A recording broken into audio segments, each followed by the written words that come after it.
Time machine.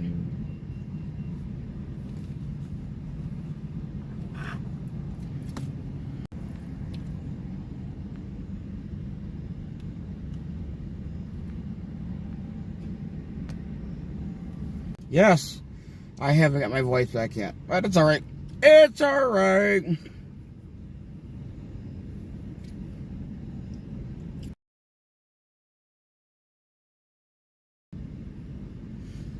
Come on, everybody start talking.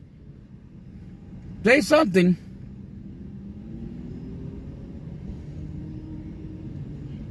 We know these lunatic leftards are not going to talk. They never do. Hey, you know, they can't say hello to me. Nothing. I don't know why. We're just waiting for my other YouTube. Wait for YouTube to load up here so we can get going. We're running a little late today. I had to take care of some things. So.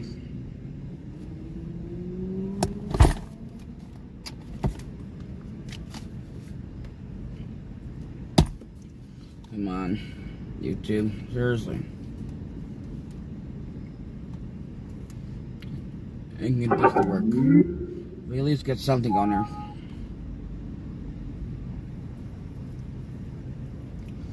Come on, everybody, start talking. By a member of the Catholic Church in Illinois when you were young, a global settlement may be coming in 2025. An Illinois Attorney General... President Trump, Kash Patel, and Dan Bongino have just made massive breaking updates to the political assassination of Charlie Kirk. I didn't see it. President Trump, Kash Patel, and Dan Bongino have just made massive breaking updates to the political assassination of Charlie Kirk and the vengeance that must be sought by the federal government in on our republic. That is exactly what it is. This is political terrorism, and it cannot be allowed in our nation. We spoke with the FBI yesterday, and the FBI told us this is not a closed case. There are co-conspirators, and there is an enormous amount of evidence. Hold on. Gotta restart again. YouTube's what?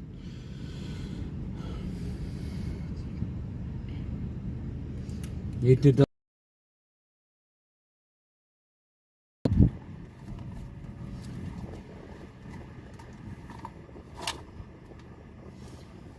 Yeah, I'm trying to get this thing working.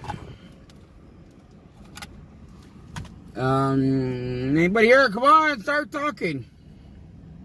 Don't make me seem like I'm here by myself all night.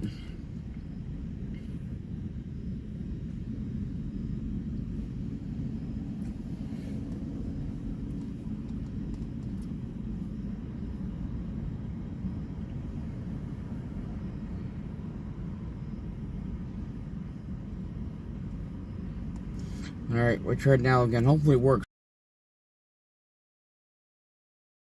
Reboot the whole phone. This is becoming really annoying today. It is very, very annoying that I can't get this going.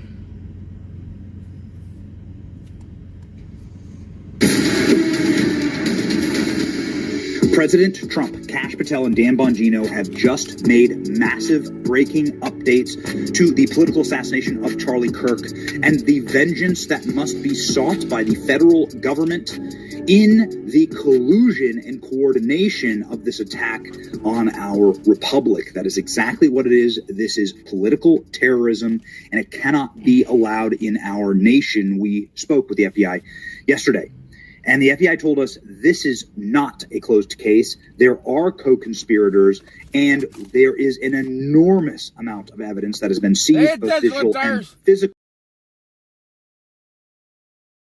The radicalization element, the truth will not be hidden, buried, or classified. The public will know. Now, ladies and gentlemen, what we found out over the weekend was that Tyler Robinson was a very hard left-wing radical. He always has been a far left-wing radical. He lived with his transgender boyfriend.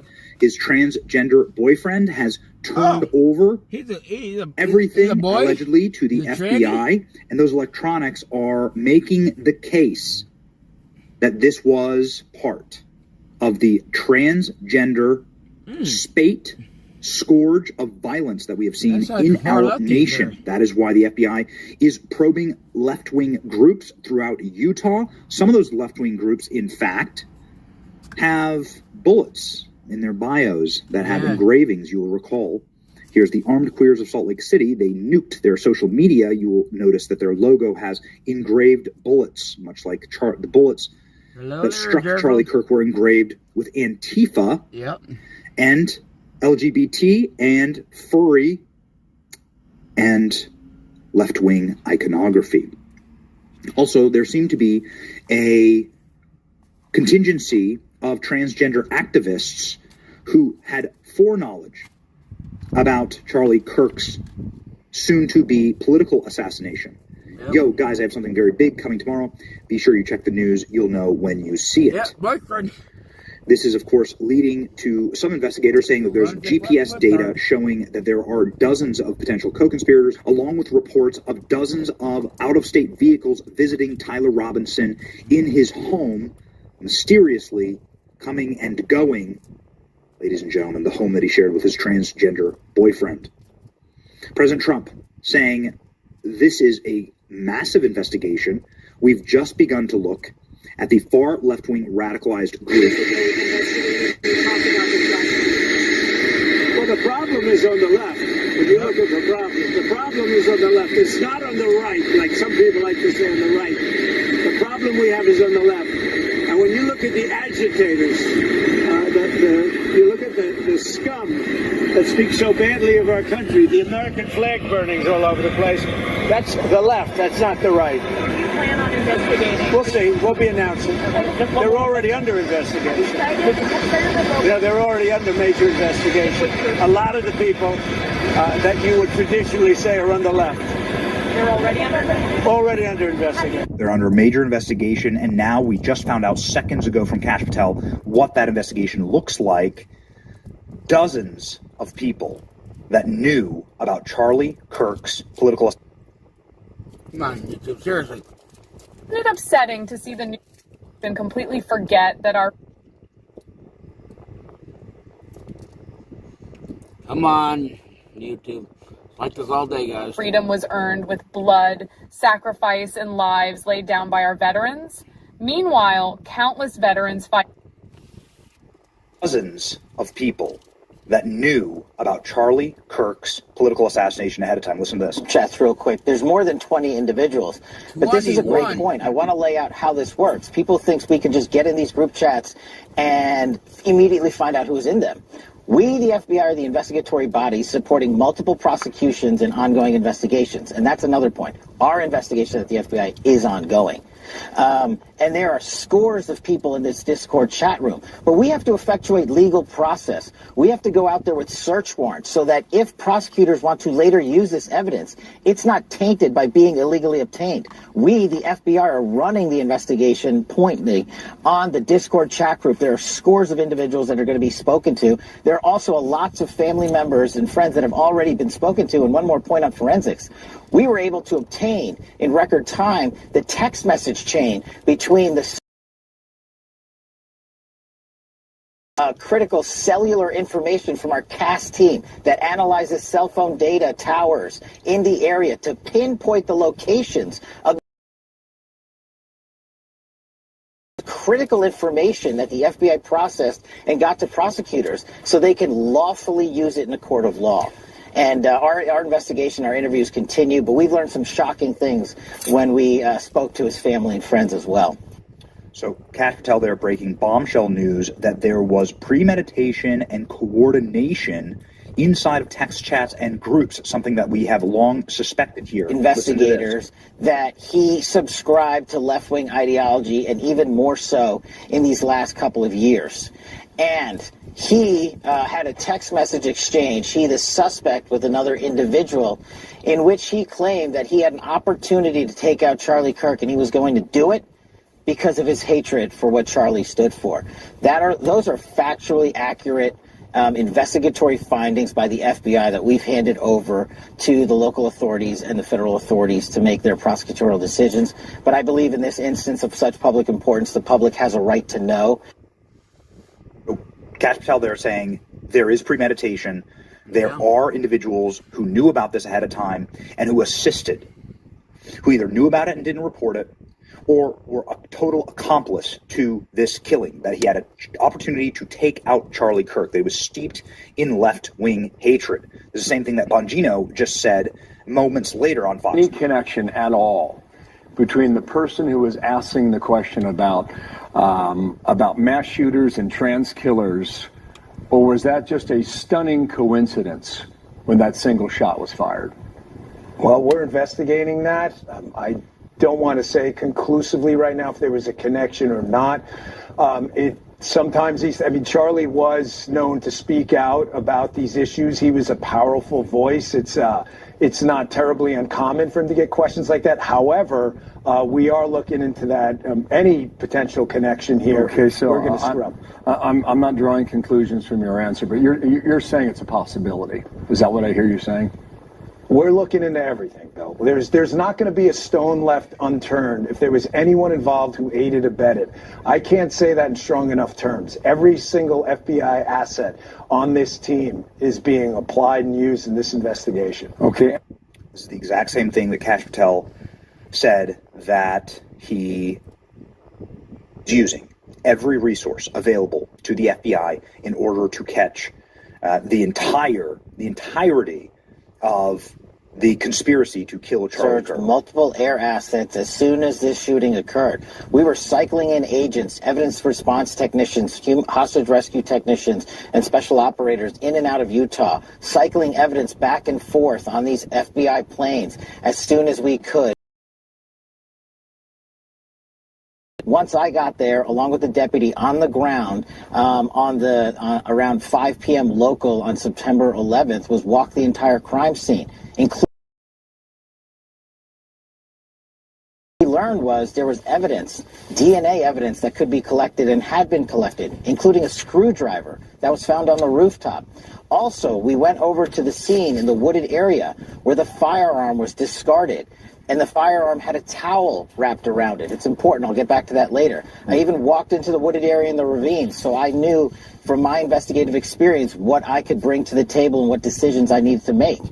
And having the support of President Trump and the full support of the White House was what we needed for these resources to happen. And I can report today that the DNA hits from the towel that was wrapped around the firearm and the DNA on the screwdriver are positively processed for the suspect in custody. Ladies and gentlemen, please pray for the FBI, President Trump, and the entire federal law enforcement as they search out to find the greater conspiracy and all who are involved in the killing, the political assassination, execution of Charlie Kirk, one of the greatest American voices of a generation. Come on. Okay.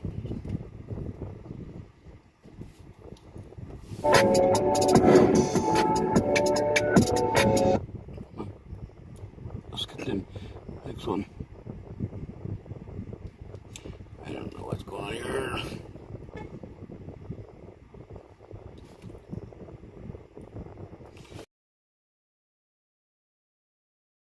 You play all of it. What's going on there?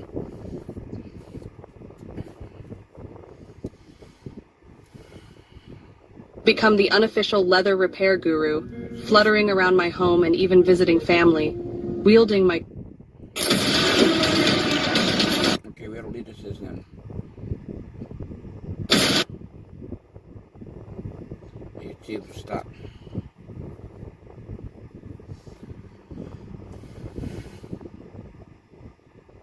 I don't know why YouTube's doing it today. Makes me sick knowing that there are people who are celebrating the murder of Charlie Kirk, like this comedian, Charleston White. What's your opinions of Kirk? I don't give a fuck about Kirk. I don't give a fuck about no white man dying. I don't give a fuck about no motherfucking white boy dying. Clearly sick, clearly filled with demons. Look at what is going on in our universities. So Charlie Kirk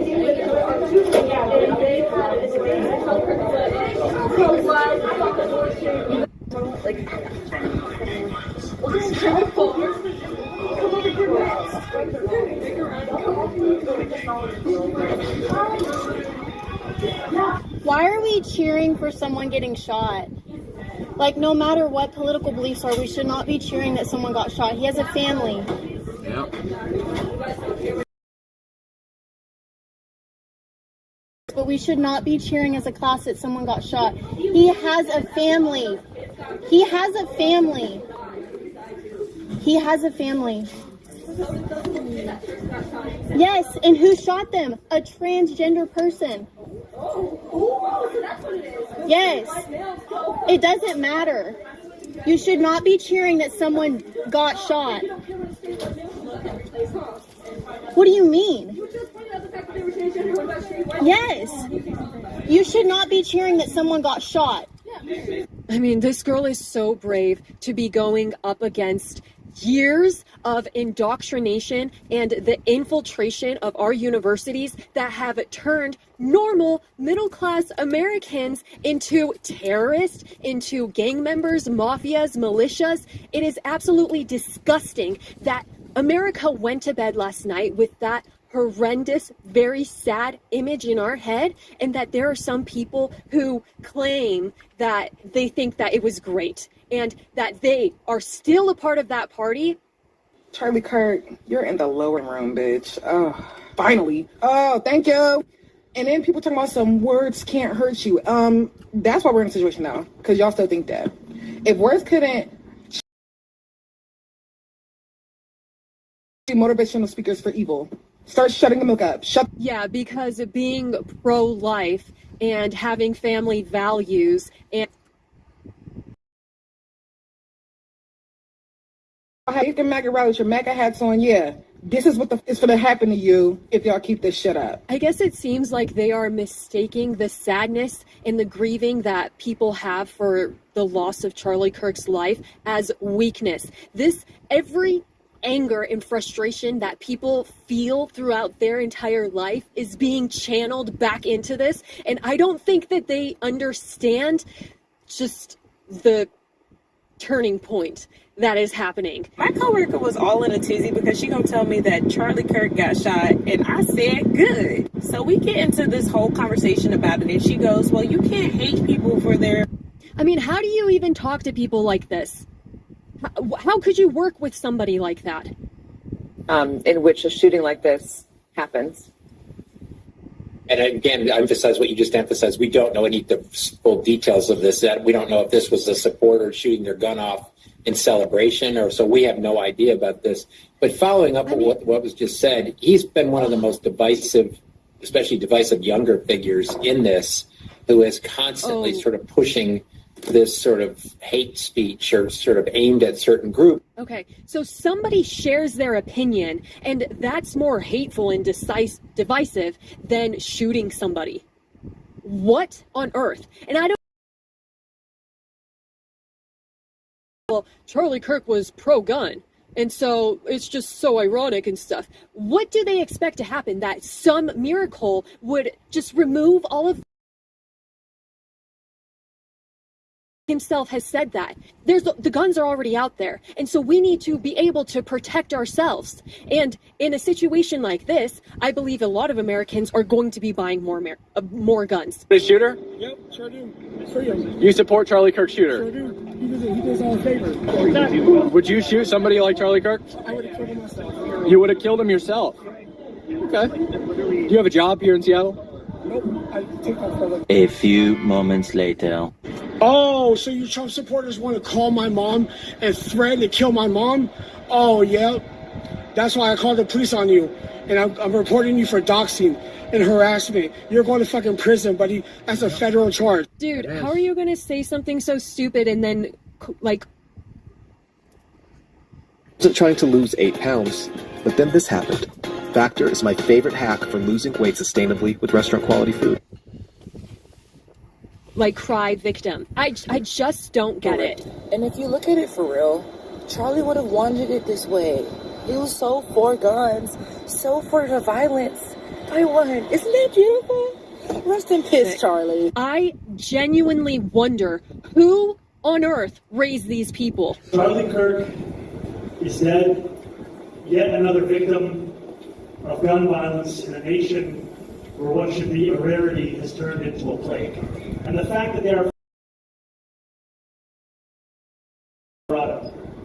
as they wait for their children, also shot at a school, to emerge from surgery, is the same anguish that too many across our city and our nation reckon with in silence every day. I was in church today when a crazy person walked in with a Home Depot bucket, looking super weird, acting crazy. He went to the baptismal, splashed water all over himself, and I'm thinking, is this guy going to shoot us? And if he has a gun, does somebody else in here have one? Will they be able to protect us? Are people also watching this guy?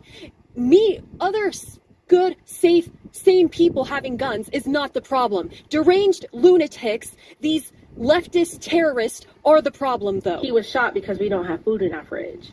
He was shot because our co-workers of color are being incarcerated and sent back to their country for no reason. He was shot because we don't have health care. We are so mad up to the point that we're actually starting to take pew-pews and take them to politicians. And honestly, I do not agree with gun violence at all. I feel like there's other ways that we can have a discussion without having to bring out the pew-pew. But we have tried. We've done peaceful protesting. We've wrote into the government. But no, these red-sided people don't care. So what do you think? The fact that she is blaming all of her problems that are her own fault on another person who isn't even a politician, but just somebody who engages in conversations is so crazy. He probably made like thousands of trans kids kill themselves. I literally could not give up. They can get a stepfather. Just saying, oh, he made this happen without having any proof of these things. What did Charlie Kirk have to do with the fact that trans children are more likely to commit suicide? That's the left that is causing that, because they are encouraging their mental illness. And what does Charlie Kirk have to do with that woman not buying herself food? Like, seriously. This is controversial, but I'm going to say it with my whole chest, and I'm not going to apologize for it, and I'm not going to feel bad about it. I've talked about this before. I'll talk about it till I die. I was a nurse during COVID in 2020, and I witnessed and watched an entire nation deny that our vulnerable population was at risk and dying by the fucking droves. Not even just the at-risk, like anybody and everybody was dying. And I watched the whole country say, not my problem, not my problem. I can't handle that, not my problem. So I don't feel guilty for people anymore, and I don't think that like death absolves you for anything. So when I say Charlie Kirk is, you live a hateful life, you get a hateful ending. Point blank, period. I don't feel sorry for you. Absolutely disgusting. Even when a conservative person, a Christian, gets murdered, these people find a way to make it about how it has been so hard for them. And then they're like, oh, we're so done. What do you mean? Yes, I do. I hope this helps clear things up. So it says, so you smile. And she's like, yes, well. Save your sympathy for the kids who are getting bombed in Palestine. Save your sympathy. I dare you to go to Palestine looking like that, with your face like that. I even dare you to go to an airport like that. You go to Palestine then, if you care so much. Please let the rumors be true. Let the gossip be reality. Please. Guys, it happened. He got it pronounced dead. Oh my god, this is literally like, I swear to God, the equivalent of like the big, beautiful obituary. Like, we're so close. We're this fucking close. I swear we're this close. I mean, these people are so really got so much just filled with nonsense in their head and all these lies that they have become the enemy that they claim that they're destroying. They've called everybody Nazis and fascists, and that they've just repeated it so much that that is what they have become. Whoever did it, I just want to say thank you so much. Whoever did it, they finally did it for the sake of humanity. I just don't understand how these people come to exist. You grew up in America. Stop acting like you had war on the streets, and that you saw dead people every single day. That you've seen people get shot and murdered, and you've had family and friends killed. Played that have messed with your head so much. This is real life, and these are real people with real families. I'm dead. Ding dong, the witch is dead. To everyone saying that it was such a senseless, violent act, I want you to remind yourself that it was God's plan. I mean, really, it was actually his fault because, like, he should have been wearing, like, a bulletproof neck brace or something. Like, I cannot believe he... I just don't understand how you can get this far away from any moral compass at all. I understand that we all have our moments of drifting away and kind of losing our path and losing some of our morals and values and not being true to who we are and trying to come back. But I just don't understand how you can go that far. I mean, really, it was actually his fault because, like, he should have been wearing, like, a bulletproof neck brace or something. Like, I cannot believe he walked out the house without it. I mean, really, you have to be aware of what you're wearing in public so that, like, people don't target you and you don't become a victim.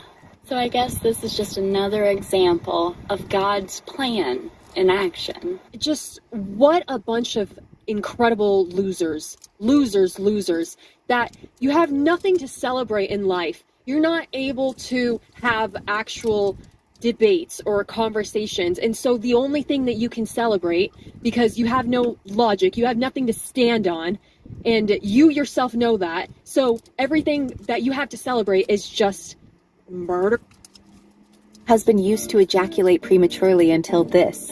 You know you don't have to come all the way to the pharmacy to get your scripts, right? There's a more private... That's the only thing that can make you happy? Really? This is the win for them? Oh no. Who is this? Who posted this? This is sickening. This lady works at the Department of War. Ugh. Oh no, whatever shall we do without his incessant misogyny, racism, and hatefulness? What an absolute idiot. For them to do this, celebrate it, and then say he was hateful. Well, the only people who are celebrating this are people who hate America and want to see it destroyed. In light of this beautiful news, I would like to propose that we turn Charlie Kirk into a verb. For example, I think that Stephen Miller needs to be kirked. So in light of this beautiful news... It's like, do people think that this is a sitcom? Like, I don't know, like, this is all for show, and we could just say funny things, and, like, our actions have no consequences. Guys, it's not a joke. It's not a joke, and if stuff keeps going in this direction, our country could be at war, and nobody wants this, because if that were to happen, it would be some of the darkest and most confusing times ever. Not knowing who you can trust in who is who and what they stand for, and needing to fear your neighbor, the people that we walk into the stores with and that we're supposed to hold doors for. That is not America. America is being able to trust each other. We used to be able to leave our doors unlocked and our cars unlocked and just feel safe around each other. That is America. And if we could ever get back to that state, I believe that that is what it means to make America great. When people could go to church without being afraid of getting shot.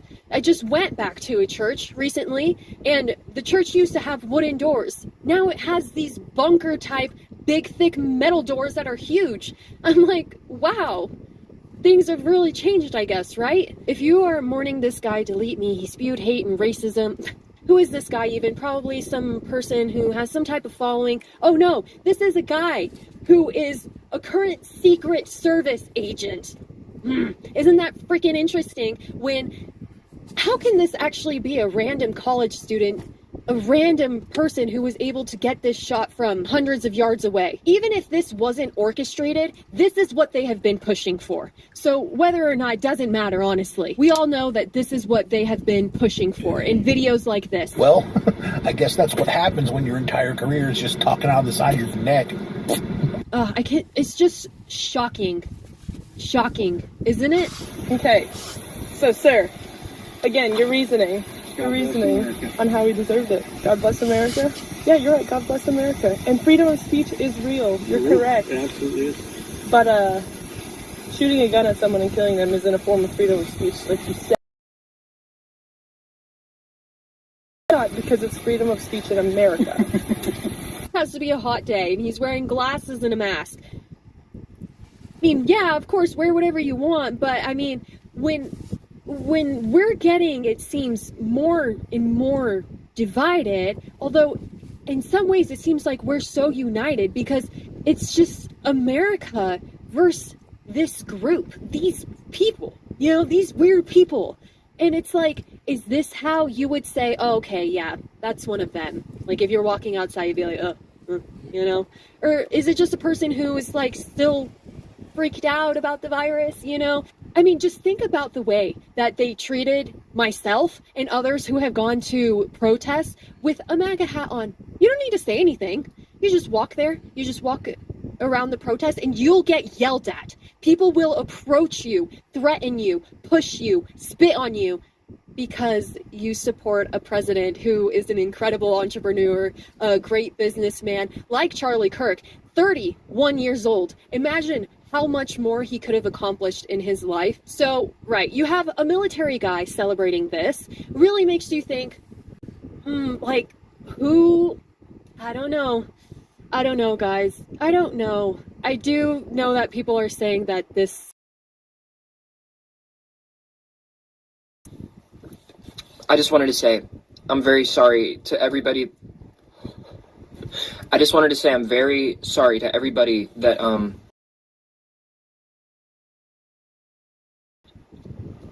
and is grieving. Like, the fact that he thinks he's being cute, or that's so quirky, so funny. It's like, where do you get your sense of humor from? The garbage can? Just completely remove every character from this situation right now to try to give us some distance and say, okay, imagine you're walking down the street and somebody falls or they hurt themselves and you see another person and they're like, oh, ha, ha, ha, that was so funny. I bet that really hurt them. Or it was so hilarious. Their face, they were so scared. I mean, that type of logic to feel happy about another person suffering in pain, that in of itself is sick. It doesn't matter about his political things or this or that or all of the conversations, the debates. Irrelevant right now. A family is suffering, America is suffering, and these people are smiling. And they're happy about that. They love violence, they love crime. You wanna know why I'm so stoked? Go ahead and Google Charlie Kirk. Go ahead, read the latest headlines and you'll see why I'm so I just don't understand how you can get along with anybody, with a community, with coworkers, with a family, if that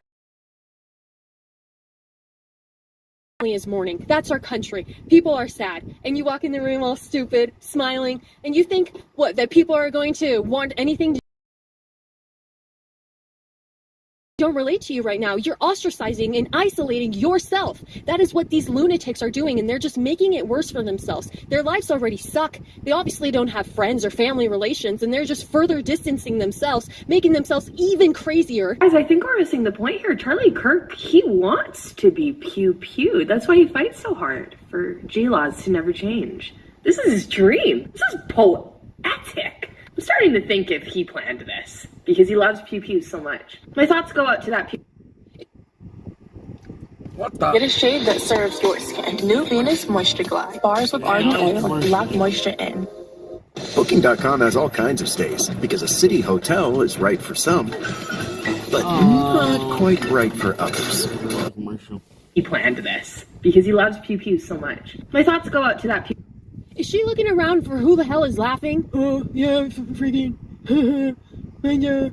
Isn't it so funny? It's not a South Park episode. It's not a game. Social media is real. It's real life. Yes, he put himself in real life danger. He knew that. All for having free speech. That is how much free speech is at risk right now. Please. Right. Why don't you start with the President of the United States? Oh my right? God, what an idiot. And every ugly meme he has posted, and every ugly word. Oh, the words, the memes. Oh, it's so violent. You guys have been terrorizing for a while now. And you're gonna cry about the words and the memes. Yo, I heard a Nazi just got shot in the neck. The sadness is going to turn into massive outrage. You know Charlie Kirk? Yeah, I do. And what do you think of what happened to him? You know, sometimes revenge is a dish best served cold. I hate to celebrate someone's death, but when you talk about guns' rights and you talk about how much the Second Amendment matters to you and impacts you, like, what do you expect? How were you raised to see that video and then to be like, all smiling and acting like that? So I have high schoolers that were in school today when they found out about Charlie Kirk's assassination. And when the class found out, the majority of the students started cheering. And then the teacher said, well, he was kind of a bad guy. Today's 9/11, and just a few weeks ago, people were sharing a video that I had never seen before, and it shocked me that I've never seen it. And it was a group of I don't even know what group of people it was, but they were celebrating what had happened, and they're all cheering. They're in their cars, dancing and laughing, kind of like these crazy deranged liberals are. It's just disgusting that it went from being a group that 9/11 and that it has spewed so far out that now it's everyday Americans. The best part of this whole goddamn thing is that he is not martyr material. The best part. The best part of this whole goddamn thing is that he is not martyr material, so his death will mean nothing. That is tremendous crap. Tremendous crap. The opposite of what she said is true. People have been praying, going to churches. I've gone to church, and I regret to say that I hadn't been in a while. I'm not sad. It's about time Karma took out that trash. Died, and that's amazing, obviously. We got Charlie and that. We got Charlie and that. How can somebody hate what Charlie stood for? I mean, they're good things, you know? So, like, how could you hate that? Those are things that America is supposed to stand for. He aligned really well with it. And so, if you dislike him, what on earth are you doing here? Why are you in America? Is it because it's really comfortable and you make good wages and you can afford to move out when you're 18 and get your own place and have freedom and have your own car, a used car that you can buy for $3,000 when in other countries they're buying the same exact car for $30,000, $40,000? But you guys hate this country then, right? I thought that this person right here, he hates streets with his blowhorn that he bought from Amazon, that he made with his money from his American job, everything American, you know, even if it was so many resources, so much abundance here, but you hate it so much, and you're so happy about an iconic American being ripped away from us. I don't know what he's doing here. Why are you here? Charlie Kirk got me. Finally, somebody with a gun. Just a witch. Just an absolute witch. I mean, sorrows, prayers, sorrows, thoughts and prayers. I hate the fact that they're even distracting, that they're making it about themselves, that it's like, oh, let's hear, what's this person have to say? What are they talking? Who cares? Nobody cares about you right now. Sorry, but there's people, families who are suffering. So many kids looked up to Charlie Kirk for life advice, and it's just so amazing that that information and the work that he has done is still there so that people can still continue to study it and make it a part of their life so that they can also live a good and fulfilled life like Charlie Kirk did. It's just why?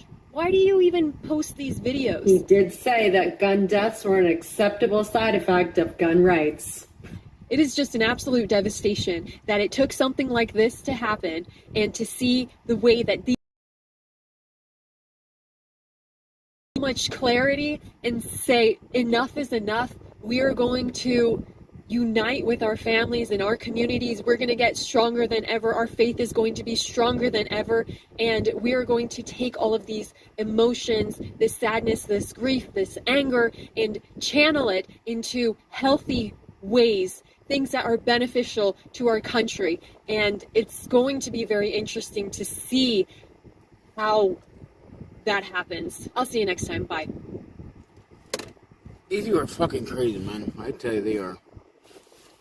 Yeah, I don't. It's crazy. People. Forget that our freedom. Why you can sit there and type, I'm okay with this fucking shit. Celebration. Totally saddened by the death of Charlie Kirk. He's somebody that I interviewed several times. His group allowed me to come to my first political event with a VIP pass as a reporter. I'm completely horrified by this. Just minutes before the death of Charlie Kirk, I was finishing up a podcast with Josh Hammer. We were specifically talking about out-of-control crime with the Irina Ukrainian refugee death. We were talking about how CNN and others were shaming Charlie Kirk, saying that he should be ashamed of himself and that people like him shouldn't have a First Amendment right. I still want to show you all of that. Now, one thing that I have been digging into, death that happened in North Carolina, this was completely buried by the mainstream media. And I started digging in, and guess who the podcaster was that brought this story to national attention? It was Charlie Kirk. And this is why they were shaming him and saying that he's anti-trans and anti-family and anti-God and that he's a Nazi. They were literally fomenting rage against Charlie Kirk. Van Jones, who I don't wish any harm on or negative words towards on CNN, was one of the people pushing that he should be ashamed of himself for pointing out truth. So I still want to show that. I hope you enjoy it. God bless Charlie Kirk.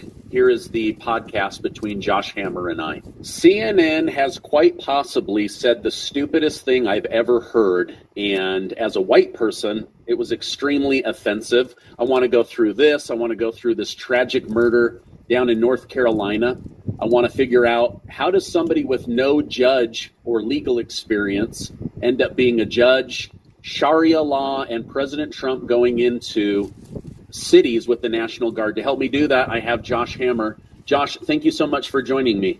Stephen, it's a pleasure. Thanks for having me on again. Absolutely. I always enjoy having you on. Just so my audience knows a little bit about you, Josh Hammer is the host of The Josh Hammer Show. It's a podcast that he is a writer and author. He's also the senior editor at Newsweek and author of Israel and Civilization. I want to get your thoughts on this situation. So we have this Ukrainian refugee. She comes to the United States seeking peace and a quieter life. She gets off of her pizza job. She ends up being stabbed to death in the neck by a gentleman who, not a gentleman, this man who had previously been arrested 14 times. So the police go through all of the effort to round this man up, bring him in front of a judge, and then he's released. What do you make of this? This seems crazy to me that so many repeat offenders are allowed to just be put right back on the street. Stephen, look, among the other hats I wear is I'm also an attorney, and I'm the senior counsel for the Article 3 Project, and I remember my first year criminal law classes at the University of Chicago Law School, and I remember having these vigorous debates with my left-leaning colleagues on these very topics there. I mean, the left has been pushing this get out of jail free card agenda, this anti-incarceration, anti-prison, anti-locking people up, anti-police agenda. I was in law school 2013 to 2016. It was picking up steam then. So, back then there was the Michael Brown incident in St. Louis. There were various other kind of cultural touchstones in 2016, but it's really gotten just completely out of hand. I mean, New York City imposed a no cash bail policy back in 2019. These insane so-called criminal justice reform policies. But, I look at tragedies, and this is a horrific tragedy. By the way, I still haven't quite figured out, Stephen, how this happened on August 22nd, but apparently the whole world learned about it for the first time on Sunday, September 6th, 5th, whatever that Sunday was. I mean, how? Literally, how did that happen there? So, just, I genuinely, I mean, not to sound like a conspiracist, but I'm kind of asking questions here, aren't I? I mean, I actually want to know how the word did not get out. I mean, was the tape suppressed? Did the media not cover? There has to be some sort of answer there.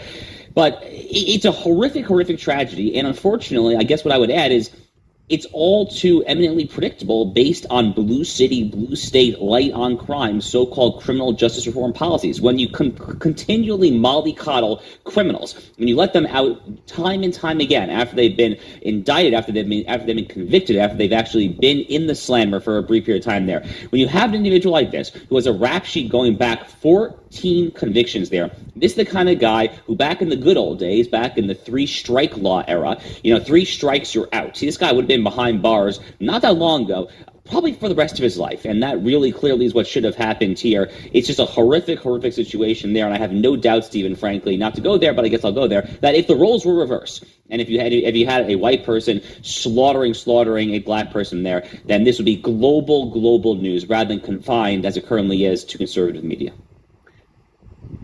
You abused by a member of the Catholic Church in Illinois when you were young? A global settlement may be coming in 2025. An Illinois Attorney General investigation has revealed that Catholic Church officials there, then this would be global news rather than confined, as it currently is, to conservative media. Well, thank you for that. My understanding is, and this is from left-leaning media, this story wouldn't even make national news if it wasn't for white conservative podcasters making a big deal of it, and the fact that there are too many cameras around America.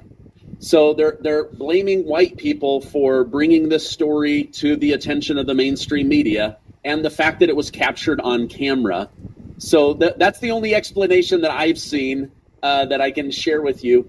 But the thing that I would ask is, so Democrats defend criminals all the time. Is this because they're trying to stick with this, we're the party of kindness? I mean, somebody that I respect and have followed for a long time is Dennis Prager, and he says you should never assume that humans are good. They have to be trained to be good. They don't come innately good. I don't know. Is this just like giving people the benefit of the doubt 14 times? That seems excessive to me. Well, look, I'm also a huge fan of Dennis Prager, and that, Stephen, that definitely is the biblical worldview, right? I mean, that's sin. I mean, God himself says very early on in the book of Genesis, in chapter 7, chapter 8, right around there, around the story of Noah, he says that man has been evil since the beginning. God at first regrets having created man in the first place. So, I mean, that's kind of the whole point of not merely religion, but also the whole point of having societies and having a rule of law, which is actually to discipline men and to channel man's instincts, which admittedly can be pretty barbaric and violent, towards the good, towards flourishing, and so forth there. So I completely agree with that.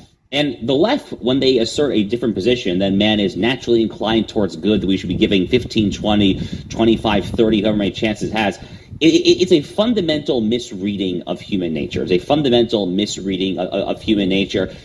That's the first thing to say. The second thing to say, and this is, I think, the other half of the equation here, is also just part of the whole DEI woke race obsession, isn't it? I mean, back when I was arguing against my liberal classmates in law school 12, 13 years ago, around the beginning of the Black Lives Matter era there, a lot of these folks are making overtly racially tinged arguments where they're basically saying that America's current prison system tends to disproportionately incarcerate black people, arrest black people, things like that there. And if you actually take the whole DEI argument to its conclusion, which is this neo-Marxism that views the world through this outrageous, arbitrary dualism of oppressors versus oppressed classes, and if you think every person, simply because he or she is white, is an oppressor, and every person who is black is an oppressed simply because he or she is black, then it stands to reason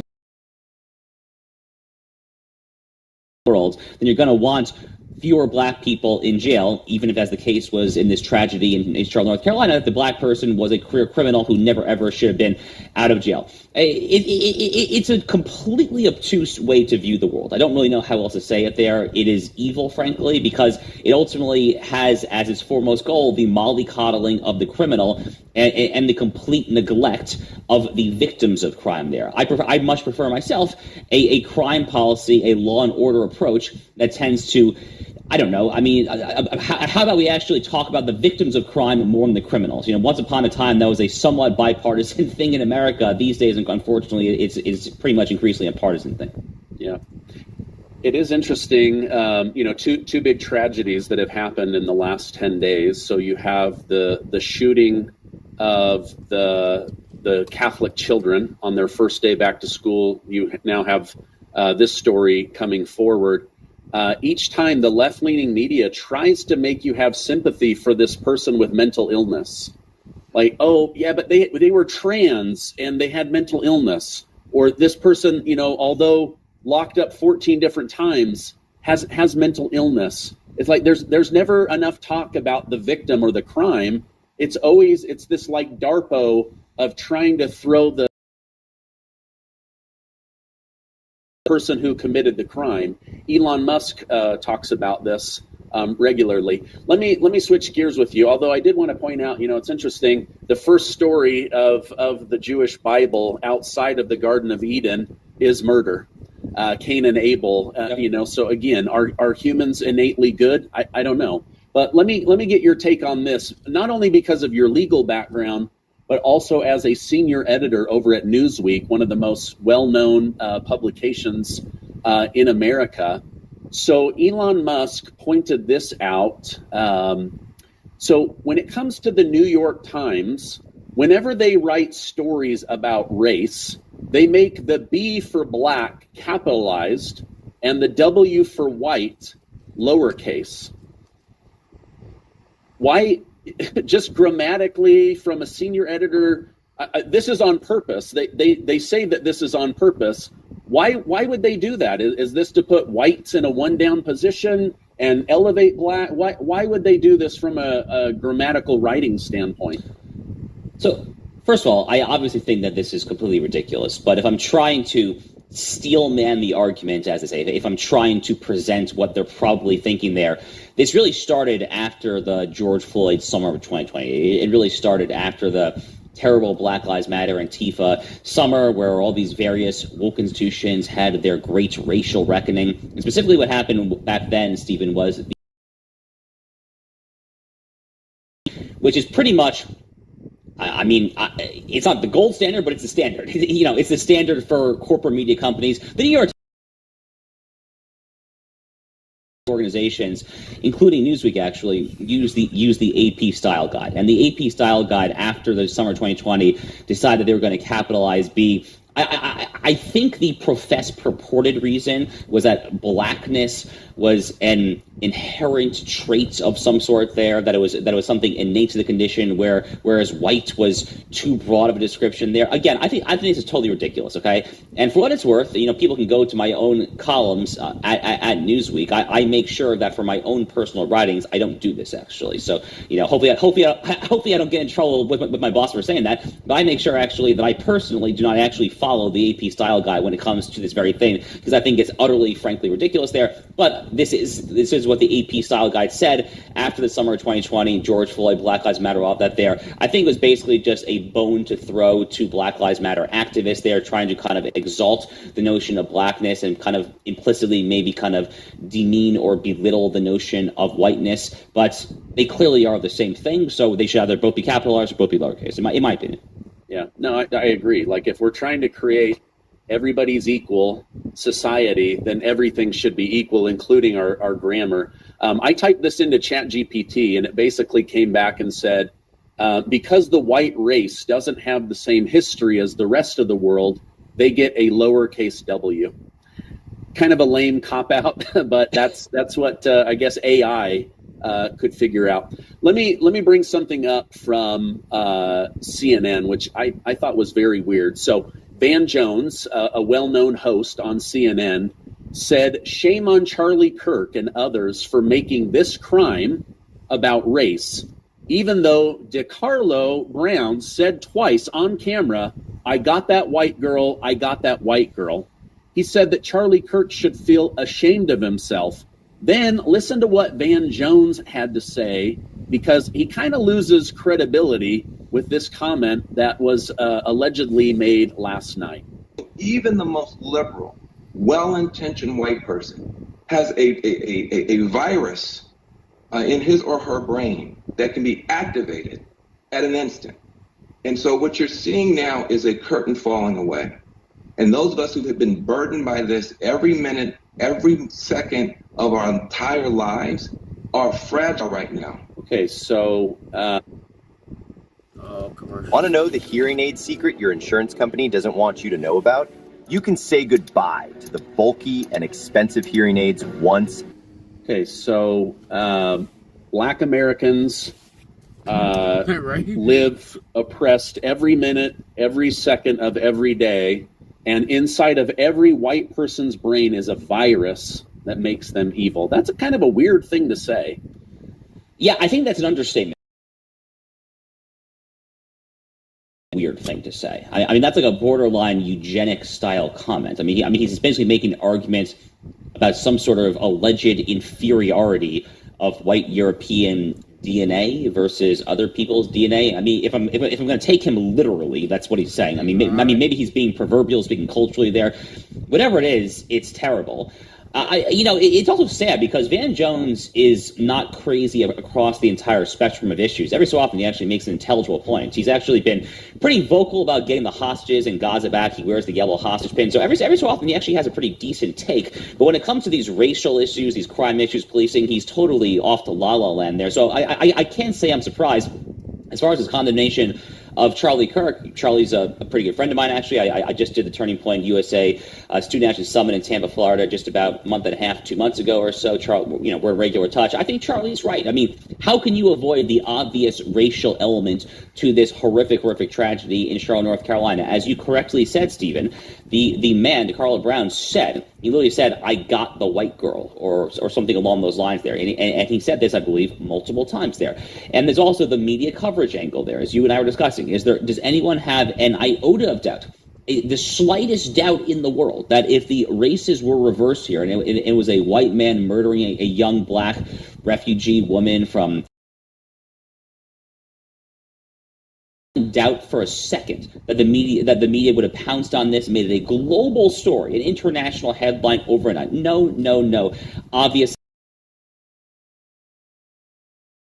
as much as Van Jones apparently would wish it to be there. But man, I come back to where we started, which is like this really weird thing about a tick in white person's brain. I would kind of be interested to hear where he goes from there, because it's going to be so deeply twisted that it might make him lose further credibility, which frankly is probably a good thing, honestly. Yeah, I thought it was a really weird thing. I mean, I have a lot of Black Americans that watch my show. I have a lot of white Americans, and I don't want any Black person to feel like, oh, because of this color of your skin, that you are inherently black or bad, or that if you're white, that there's a mind virus inside of you that makes you evil and automatically a hateful person. Just such a weird thing. Let me ask you this. Going back to the Irina Zarutska death, Magistrate Judge Teresa Stokes is not listed as a registered lawyer, meaning she's not passed the bar exam. She's not qualified to practice law as an attorney in North Carolina.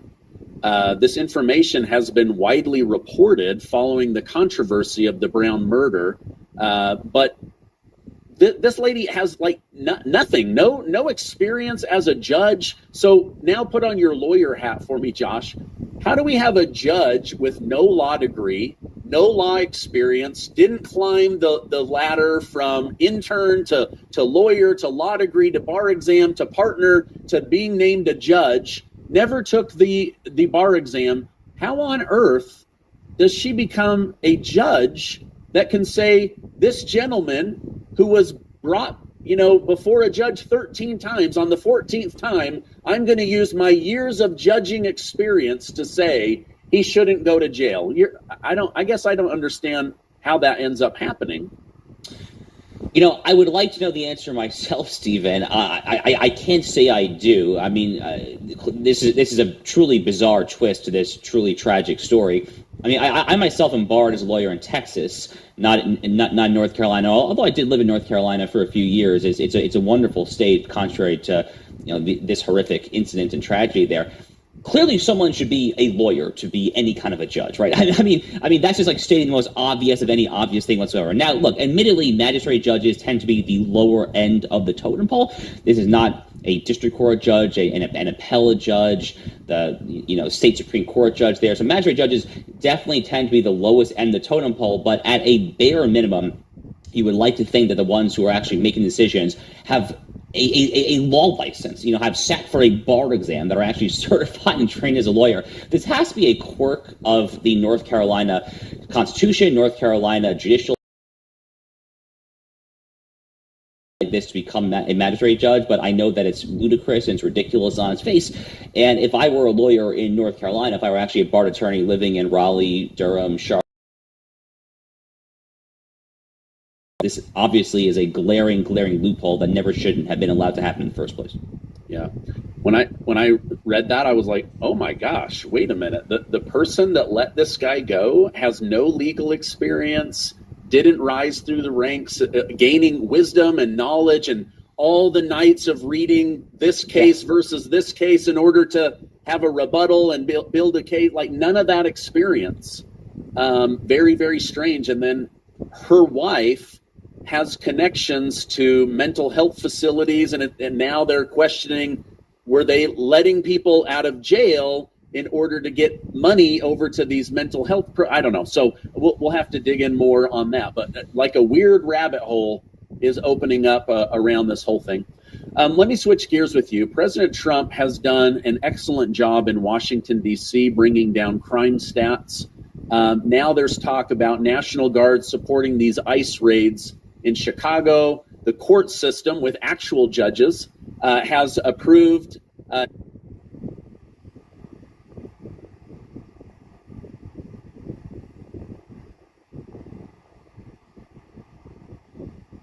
time. 1 spoon before bed and 0 memory lapses. This is what happens when the honey trick works its magic. If you suffer from memory lapses,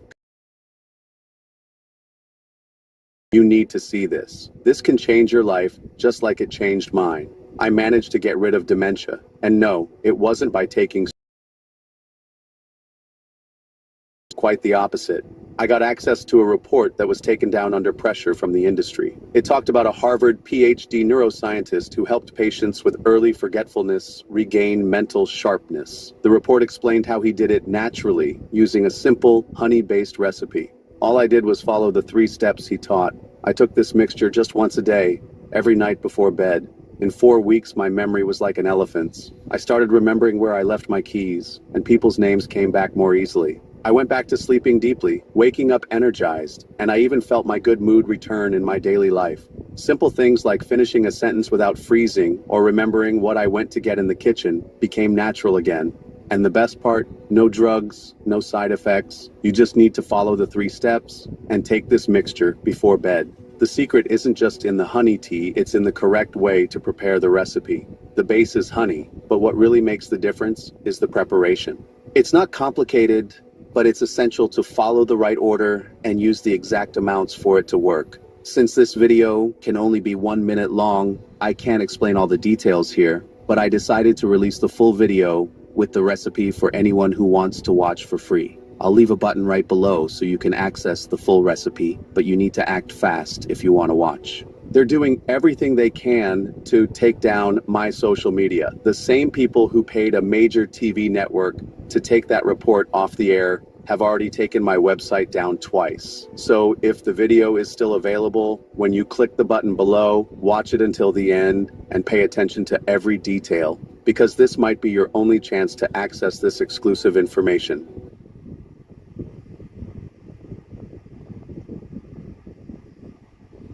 His ability to go into Los Angeles, California. What are your thoughts on that? Hey friends, I've got something huge for you today, but it's only for a limited time. As you know, I've partnered with Monetary Gold, the company I trust when it comes to protecting your retirement with physical gold and silver. And right now, they've put together an exclusive deal for my channel only. If you pick up the phone and call Monetary Gold today and tell them you want the Stephen Gardner deal, they'll cover all of your IRA fees for life.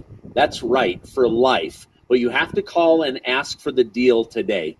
No gimmicks, no gotchas, just a smart move to secure your retirement with a company that cuts out the middleman and puts you first. But here's the catch. This deal won't last forever, and it's only available for my audience. So don't wait. Call now, ask for the Stephen Gardner deal, and take the first step towards protecting your future with real, tangible wealth. I want you to call them right now at 800-608-1770 and make sure to say Stephen Gardner sent me.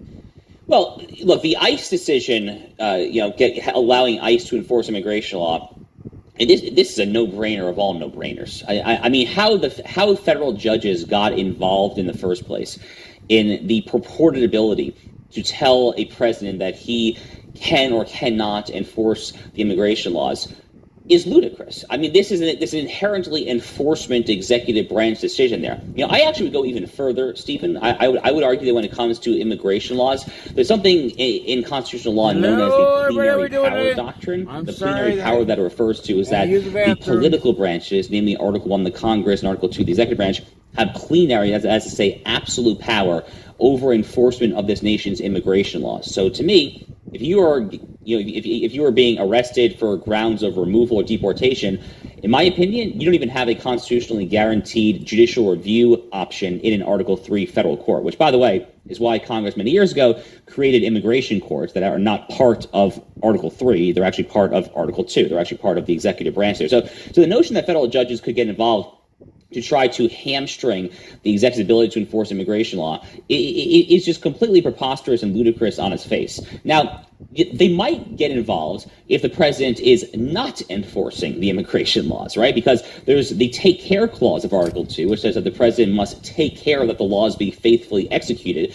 So if the president announces that he's simply not going to enforce the law, as, for instance, Barack Obama did back with the DACA amnesty of 2012 and the DAPA amnesty of 2014, that strikes me as a prima facie, as a likely violation of the take care clause. So that would be an interesting case for the courts to get involved in. As for this, for Donald Trump sending in ICE agents to pursue his immigration enforcement agenda, the notion that this ever saw the light of day in federal court is completely bamboozling to me. So an absolute no-brainer, but nonetheless a pretty solid win, I would say, for the Trump administration.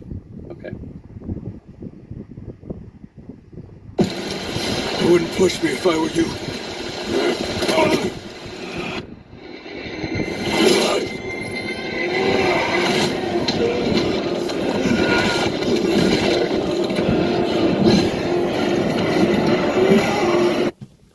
Nothing makes sense to me still. There's this saying, you get more bees with honey than vinegar. You've maybe heard that. So President Trump has done a great job of telling these Democrat governors and mayors, we're going to come in, we're going to clean up crime, and then they take the 180 position and say, no, we don't want you here. So he's done a great job of getting Democrats publicly on national TV to say, we're okay with the crime, we're okay with the criminals. It's a pretty brilliant PR strategy. I do wonder, however, though, from setting an example and having people in other cities go, oh, wait a minute, if my leaders cared about cleaning up crime, they could do it. It was just proven in D.C., or it was just proven in Memphis, or in St. Louis, or New Orleans. What are your thoughts about going into a red state where Trump would be welcome, and then some of these blue cities within red states that have horrible, horrible crime stats. Yeah, Stephen, as they say, great minds think alike. I actually had this same idea myself. I think I saw Eric Erickson have the same idea in his newsletter as well. And I said as much on my own show, the Josh Hammer Show. I mean, it makes all the sense in the world, doesn't it? I mean, it's the governor of the state who's responsible for saying that the National Guard can come in or not. How do we know this? Because, well, I mean, we have history. I mean, think about Little Rock, Arkansas, when Dwight D. Eisenhower sends in the National Guard after Brown versus Board of Education to enforce desegregation. Well, it was the governor of Arkansas. It was Governor Orville Faubus who was there standing at the door to resist desegregation. So it's not necessarily the mayor of a city that makes these sorts of decisions. It really is ultimately up to the governor, who is the head of the state, of the actually constitutionally recognized unit. That is the individual who can either cooperate or attempt to obstruct the federal government there. So it makes all the sense in the world. I can think of any number of great examples, by the way. You have St. Louis, Missouri, a total crime-ridden city there in what is increasingly a very bright red state, Missouri. Memphis, Tennessee, a perfect example. Memphis has gone really down the tube when it comes to crime there. Very, very red state. Governor Bill Lee, I'm sure that he would welcome that with open arms, frankly, there. Austin, Texas could be a fun one. I mean, I'm sure Governor Greg Abbott would have loved that. Austin's a very kind of political hot potato city. As a former Tex myself, I know all about the local politics there and how they clash with the state politics. So that would be a particularly, I think, fiery, fun example. But it makes a lot of sense. Now, having said that, Stephen, I think that there is some benefit to trying to go to an iconic blue city and a blue state like Chicago as well, because it's not necessarily that you're going to make the most improvement quickly. If you're actually trying to get bang for your buck results, I agree. It makes better sense to go to Austin, Memphis, St. Louis, place like that. But if you're trying to really just prove a political point, if you're trying to kind of just win over voters by trying to show just how absurd this party is, the Democrat Party, down the rabbit hole of just warming to criminals and defending crime and apologizing for crime and resisting any help whatsoever to try to eradicate crime there. If you're trying to win over voters there, I think that it's a very effective example. And also on a personal level, I'm a former Texan. I'm also a former Chicagoan. That's where I went to law school. Chicago's a world-class city, and it's gotten a lot worse just in the past 9 years since I moved out. It was pretty bad, frankly, when I was there. It's gotten a lot worse just in the past 9 years, but I have a sentimental soft spot for Chicago, Stephen. I would love to see Chicago made great again. Unfortunately, it's going to be a real uphill battle for the reasons that we discussed. Yeah, I agree with you. I mean, from the TikToks that I see, there's actually a lot of people in Chicago that are asking Trump to come. Yeah. They're saying, we want more police. We want the National Guard. The crime is beyond the police here. Like, if the campaign trail taught us anything, Trump likes to go where he probably shouldn't go, right? So he goes into New Jersey, has a record-breaking attendance. He goes to the Bronx, has record-breaking attendance, right? So he likes to go where he's maybe not politically welcome all of the time, but there's people there that want it. They want that, So the Governor Pritzker, he would have us believe that there's not a soul in Chicago that's against the crime, that worries about the crime. Everybody's able to walk these streets with no fear. But at the same time, my background was showing people how to plan for retirement and how to get out of debt, right? And it's like, okay, let's start by, getting the easy debt paid off very, very quickly. Let's go where we're wanted. Let's get the tasks on our to-do list that are easy done really quickly. I agree with you. I think you go into a red state and you go after that crime and you set that example and then you go. But I do believe that, Trump loves to razz these people. So there's one more interesting point about the Chicago thing, if I may, which is that if you listen to what Governor Pritzker and the mayor there, Brandon Johnson, if you listen to what they're saying there, they're basically saying, we don't need your help. We're fine. Chicago is what it is. It will always be this way. I actually interpret that as an implicitly racist argument, because what they're basically saying is that a large city like Chicago that has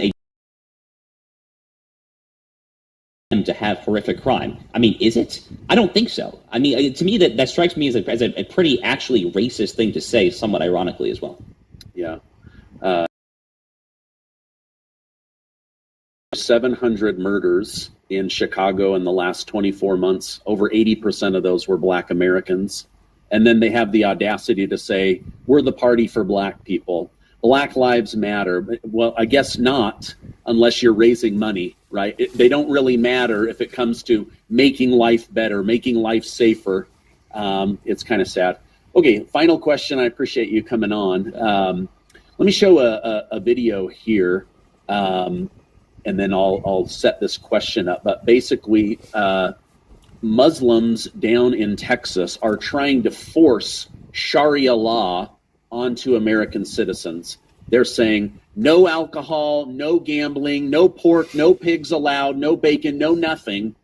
They're trying to force this. They're going door to door. Let me just play this.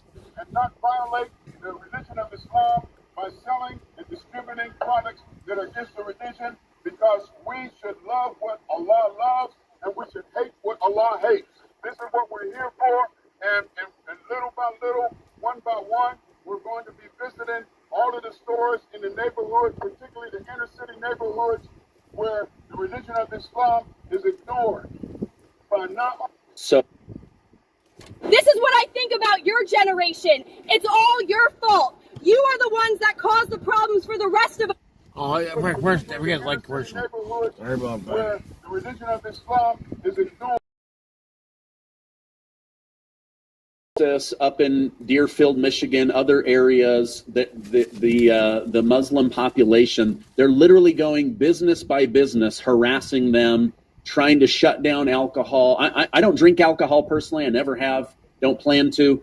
But I just think trying to force all this stuff on people, Governor Greg Abbott of Texas had to come out and actually sign that Sharia law is illegal. What are your thoughts on this? What is Sharia law, and why should we do everything we can to avoid it? Yeah, so I have a lot of thoughts on this. So first of all, let me say that any person of any religious backgrounds, Jewish, Christian, Muslim, Buddhist, whatever it is, has the ability to enter the American political sphere and to lobby and advocate for laws the traditional way that laws are passed, right? I mean, you have the ability to petition your government for a redress of grievances. You know, that's right in the First Amendment. You have the ability to call up your congressman. These are all publicly available tools that anyone can do. And historically, it's been mostly Jews and Christians that have relied upon what the Bible says and teaches in order to advance public policy, something that I certainly believe strongly in there. So I don't have an intrinsic, there's nothing intrinsically wrong with a Muslim who is acculturated and assimilated into American culture. There's nothing wrong with that person kind of relying on his faith to necessarily lobby for legislation. Obviously, it depends what that legislation is. That's the massive devil in the details here, right? Islam and Islamism.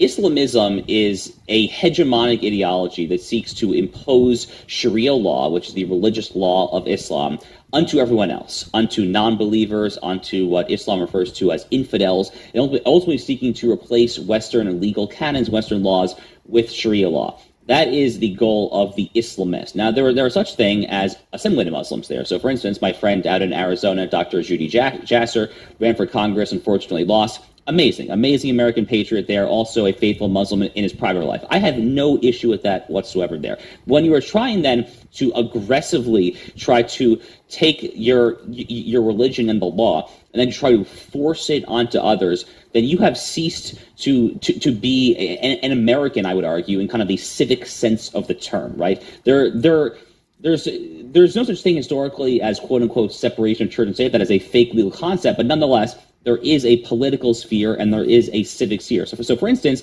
as a religious Jew, we have Beit Dins. We have Jewish religious courts when it comes to things like divorce, when it comes to things like marriage, divorce, certain types of religious Jewish contractual disputes there. That's fine. If Muslims want to have, those kind of private courts for their own kind of communities there, I have no issue with that there. But I would never go door to door, saying that you must not be allowed to sell There's a massive difference here between kind of an assimilated American worldview on the other hand and what we see in this video on the other hand. So if that's what Governor Abbott and if that's what Texas are essentially trying to abolish there, I have no issue with that whatsoever. More generally speaking, I guess I'll end with this. There's a broader question, which we probably don't have time to fully get into here, Stephen. The broader interesting question is, how compatible is actually Islam with Judeo-Christian society? How compatible is Islam with the Bible, with America, frankly, there? I have some very, very real concerns about that there, but if there is any role for Muslims to assimilate into America, they have to look a lot more like my friend Dr. Judy Jasser out in Arizona and a lot less like the lunatics in that video. Okay, interesting. I mean, I live in Utah. This is like the holy land of Mormons, right? But there's bars, there's alcohol, the grocery store has, Blue Moon, there's Starbucks, there's coffee shops. Like, for me, I try to imagine like going to a megaphone to Starbucks. You are not allowed to serve venti coffee with mocha latte and foam on top because it offends my God. So I don't know. It's kind of a weird thing. So we'll see. But I know more and more, Islam is trying to infiltrate the United States of America. They are trying to infiltrate Europe, and they come in with this very dominant attitude. It's not about assimilating; it's about dominating. Yes. And I don't know that Europe is going to exist in 100 years, if I'm being honest. And I hope that, with Trump and more people being more patriotic, America doesn't go the way of Europe. Look, Stephen, I mean, cards on the table. Look, I am of the opinion that Islam is broadly incompatible with America, with the Judeo-Christian West, with our biblical inheritance, with the Anglo-American common law tradition there. Again, that's not to say that individual Muslims cannot assimilate. That obviously can happen. But talking here in terms of categories and not individuals, we have to acknowledge here that Islam is fundamentally structured in a very different hegemonic, conquering way that Judaism and Christianity and the biblical tradition more generally simply are not there. So these very much are two things that are coming to a head. And I would argue that one of the most pressing public policies that our government should pass starting tomorrow would be to allow no new Muslim immigration into this country, period, full stop whatsoever, for the very simple reason that I cannot identify a single country, I'm talking mostly about Europe, I cannot identify a single country that has actually benefited, that is actually better off from taking in large numbers of Muslims who simply cannot assimilate to that culture. I do not want to see America go down the road, to put it mildly. Yeah. Well, I'll just end on this. It is interesting. You have, some of the wealthier Islamic nations, like they block people from Palestine. They block the Muslim Brotherhood. Yep. They don't want their Muslim societies. Turkey is constantly fighting this. So it is it's a bigger topic than we have for today, but wanted to get your insight since it was in the news that Governor Greg Abbott had just signed that into law. Josh, thank you so much for your time. If people want to catch your show, where can I point them? Yeah, so Stephen, appreciate it as always. So the Josh Hammer Show is available everywhere podcasts are available. My X is Josh_Hammer, Instagram, Josh B. Hammer. And my weekly syndicated column goes up at Newsweek, Los Angeles Times, Real Clear Politics, and elsewhere. Okay. I'm going to put a direct link to those as well as your book, Israel and Civilization, so people can check that out. I appreciate your time. We'll have you on in the future. I hope you have a great rest of your day. You too. Thank you.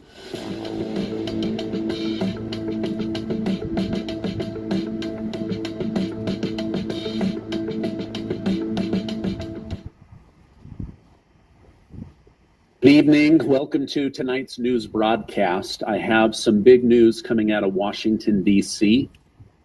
We are getting very close to this manhunt coming to an end, according to FBI sources.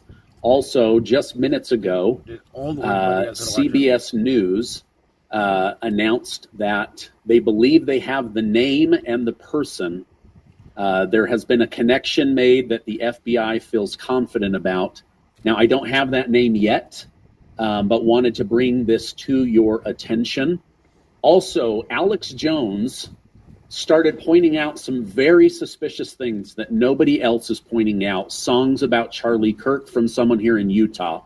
As I started to go down the rabbit hole, this person looks eerily similar to the person of interest.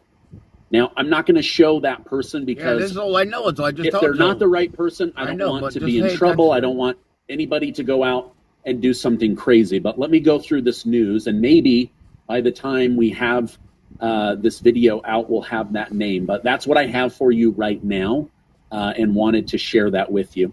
Now, over on Twitter, former President Barack Obama says he doesn't know why somebody would want to hurt Charlie Kirk. But let me also show what Obama had to say. All the young people out there. I got some of the stuff on here too. I could go through As it now. well as those of you who consider yourselves young at heart. Want you to stay angry. Want you to... I think I know I have stuff still on there, but that's what I have.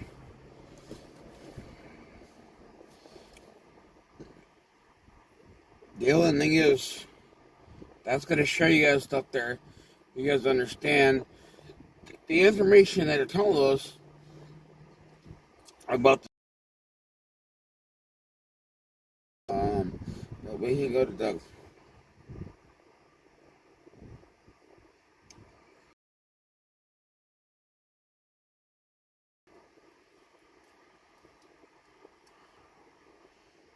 So this is one we can do. This was 3 hours ago.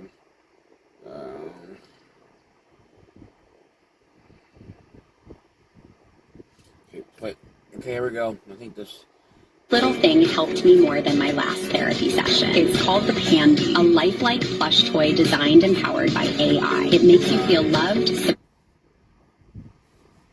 Hold on, it's gonna come. Welcome to Doug in Exile. I talk a lot about culture, about that river we're all floating down. Makes you do, say, and think things. Seriously. And so what I'm trying to do is bring us both wisdom. Look, this is what's going on. Then you go, oh, that's what's going on. I'm not some prophet. I don't have magic powers. I'm a mass media artist with experience making comic books, video games, and TV shows. And I have gone out and entertained millions of people with my stuff. So I have a pretty good idea what to do to entertain, move, and convince millions of people. That's what we're going to talk about. You watch the rest of this episode, you'll be smarter than all your friends. That's my goal. And thank you guys for watching. You're a very kind audience. You're very tolerant and patient with me. Sometimes my shows, they're just not that good. You know, I cry. Sometimes I goof up my arguments. I say the wrong word. But YouTube's about us being human beings. And welcome to a show by a very real human being. I'm 6'8". Tim Burchett. This is Rep. Tim Burchett from my state right here in Tennessee. He's trying to speak the truth to CNN, and CNN, I'm sorry, this blonde lady, you do not do your job. But you know, ma'am, the reality is that's not going to happen. Let's just be honest. It doesn't get you elected. It does it back home. It's the red meat that gets you elected, pointing the finger, and the Democrats currently point, and the national media, frankly, points at Trump. I was there reading the news releases, and it was just some vile vitriol stuff, even directed towards Charlie Kirk. And you know, it's never going to change, ma'am, until we have a real revival in this country, and that hopefully would happen someday. But right now, it looks like it's going to be more of the same. It's clickbait. It's getting reelected. It's red meat, and that's what politics is about today. And that's frankly what it's always been about. We can have these talks, and we can have these professors come on and of political science and sociologists and all this and talk about that. That's not what's going to happen, ma'am. America is so tone deaf to all that. They want the heat, and that's what politicians bring. He's a genius. He just told this lady what everyone's doing, and she's not having any of it. He's going, look, leads, and it's like he just now told her Santa Claus doesn't exist. Look at her. Santa Claus doesn't exist. Now she has to keep this illusion going, or she doesn't have a job.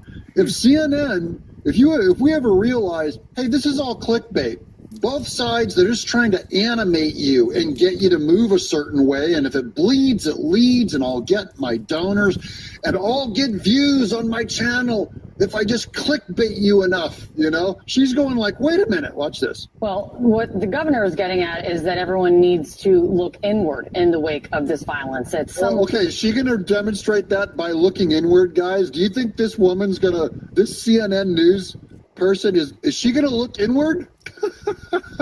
Point, there should be a turning point to look inward and do better. And President Trump is not doing that as of Sunday. So you're not looking inward. It's outward. It's President Trump did this. Okay, so we're not going to look inward, right? President Trump said this. So despite what Governor Cox was calling for just hours before, let me play what he said. Utah's conservative governor, not conservative, but Republican, Governor Cox. He said, hey, let's tone down the rhetoric. So she's trying to put a divide in the Republican Party. Going, Governor Cox of Utah, by the way, who uses his pronouns.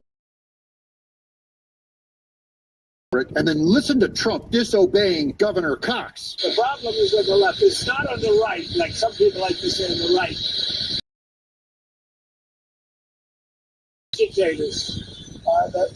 You look at the scum that speaks so badly of our country, the American flag burnings all over the place.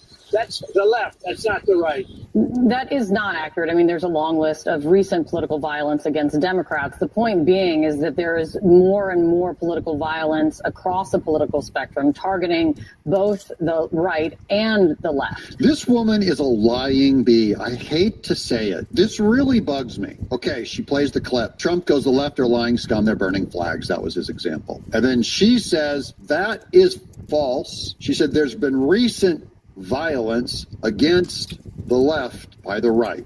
Now that is the CNN agenda and the Democrat Party, what they currently right now have to zombify everyone with. She goes, the truth is, so then she corrects it, the truth is violence is on both sides. That's where their comfort is. Her comfort is not that we're going to go and call out the violence on the left. See, that might actually end some violence. They do not want to do that, which makes Tim Burchett's exact point. She could have, if she was ready to look inside, that means she would look inside the Democrat, her own party, and look inside and go, yes, it is us in this case. It is us. But she didn't. She goes, both.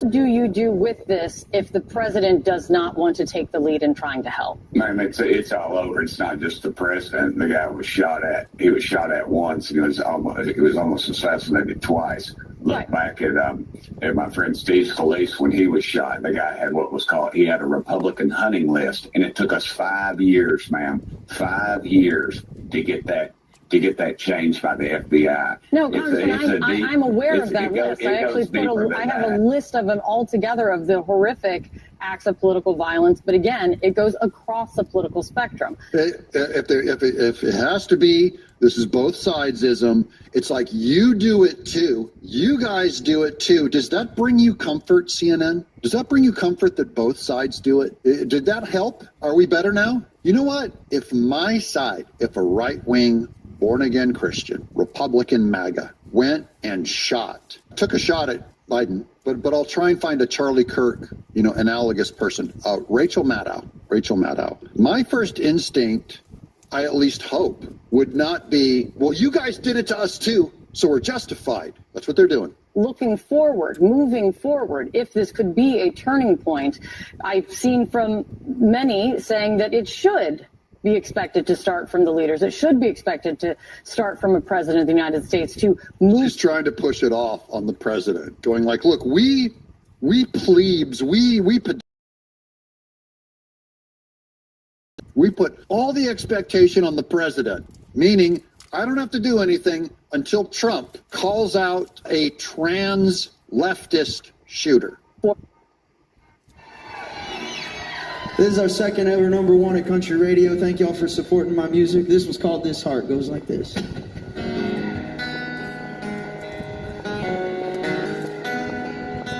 guys want to watch the commercial? Yeah.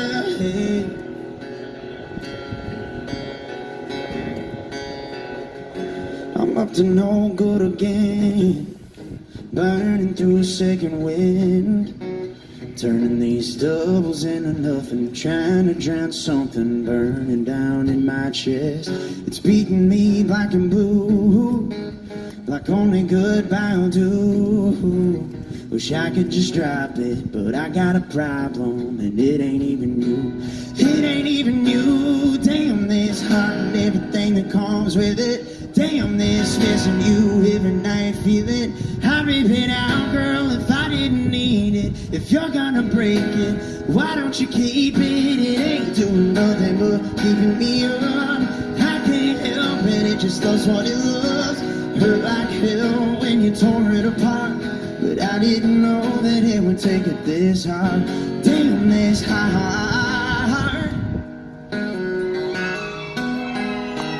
It's like you don't understand. Yeah, I wish I never felt it. Nothing I can tell it. It's dragging me through hell and back again. Damn this hard. You every night feel it. I rip it out, girl, if I didn't need it. If you're gonna break it, why don't you keep it? It ain't doing nothing but keeping me up. I can't help it, it just loves what it loves. Hurt like hell when you tore it apart, but I didn't know that it would take it this hard. Damn this hard.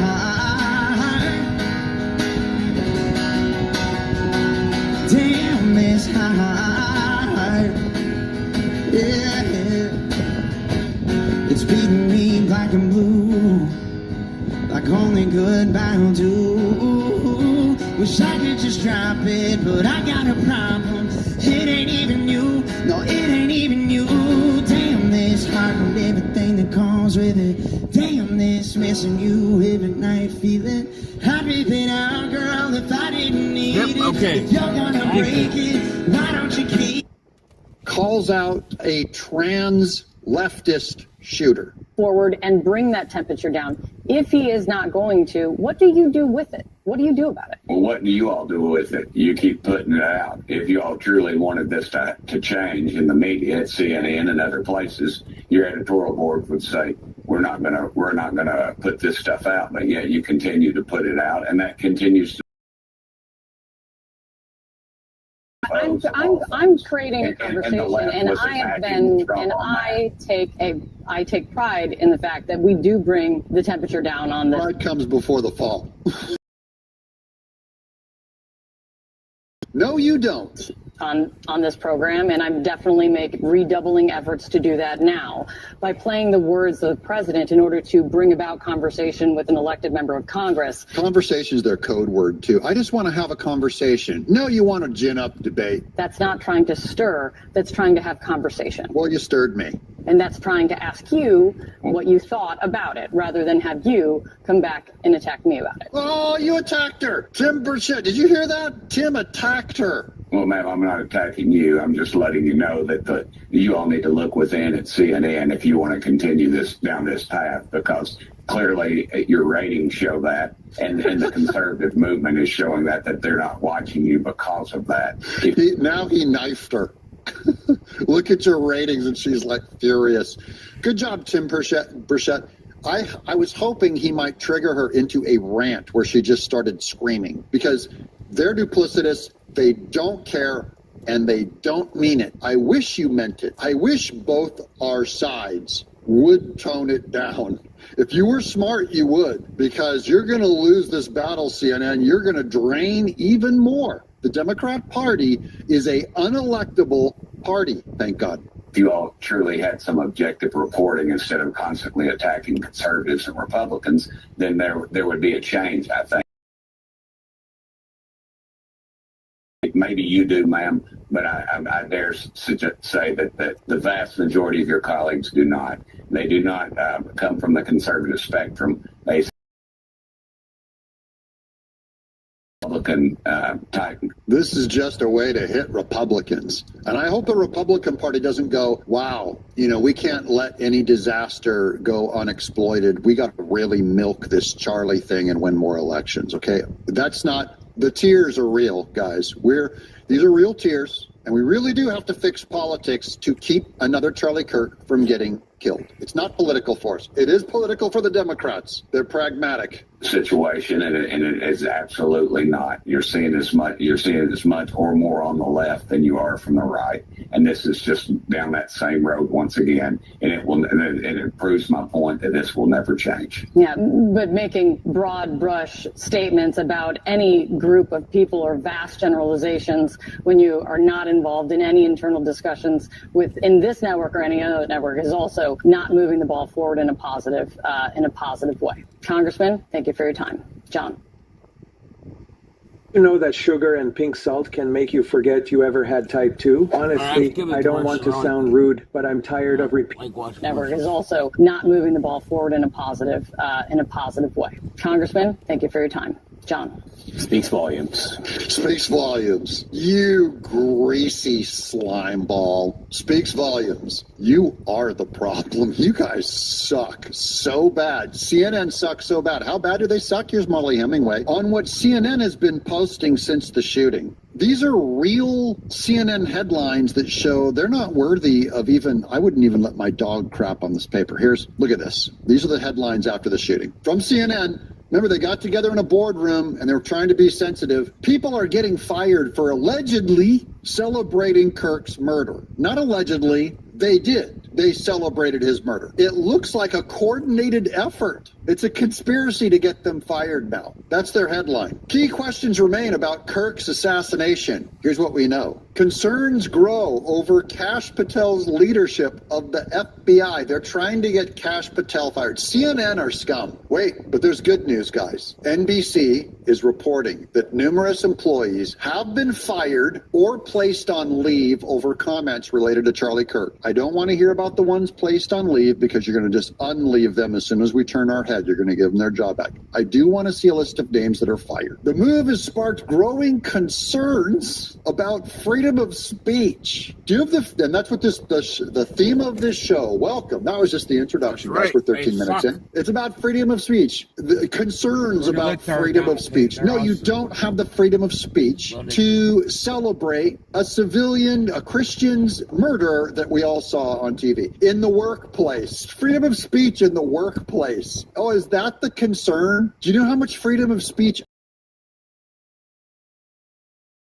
and said a man and a man should not get married, they would walk me out the door like that. They'd practically walk me out if I said recycling won't help.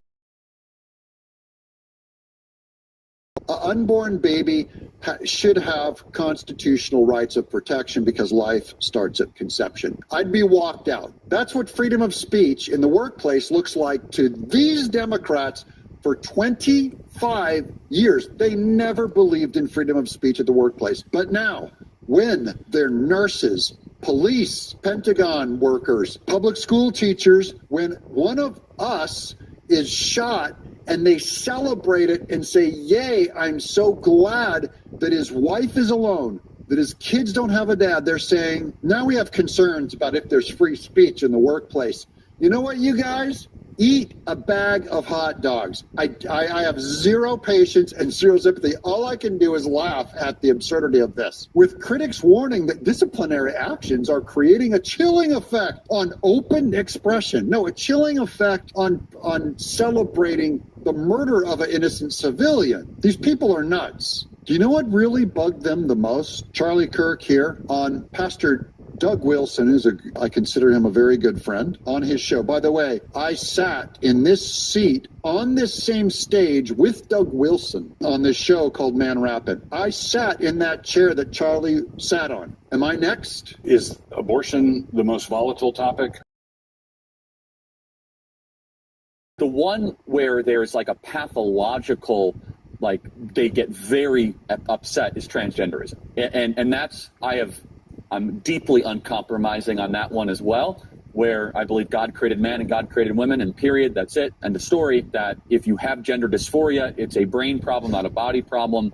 We should not have these treatments for anybody, period, especially not minors. And I think personally, the medical establishment has not earned our trust to have any treatment for anybody of any age for this, period. Whether you're 25 or whether you're 30, I think there should be a full suspension of quote-unquote gender-affirming care for people in this country. And now I have played the most radical thing, according to Charlie Kirk, that you can say. If anyone disagrees with what he says, you're probably so offended right now. I can't believe you have subscribed. The rest of you subscribe. Come on, get to 600,000 people. This is a New Jersey doctor on Kilmeade, a New Jersey nurse who turned in her doctor who cheered Charlie Kirk's death. And the nurse got suspended and remained suspended by the hospital. This is the New Jersey Medical Association participating in an evil. Are you fired? No, I'm not fired as of right now. Right now, I am suspended indefinitely unpaid. Why?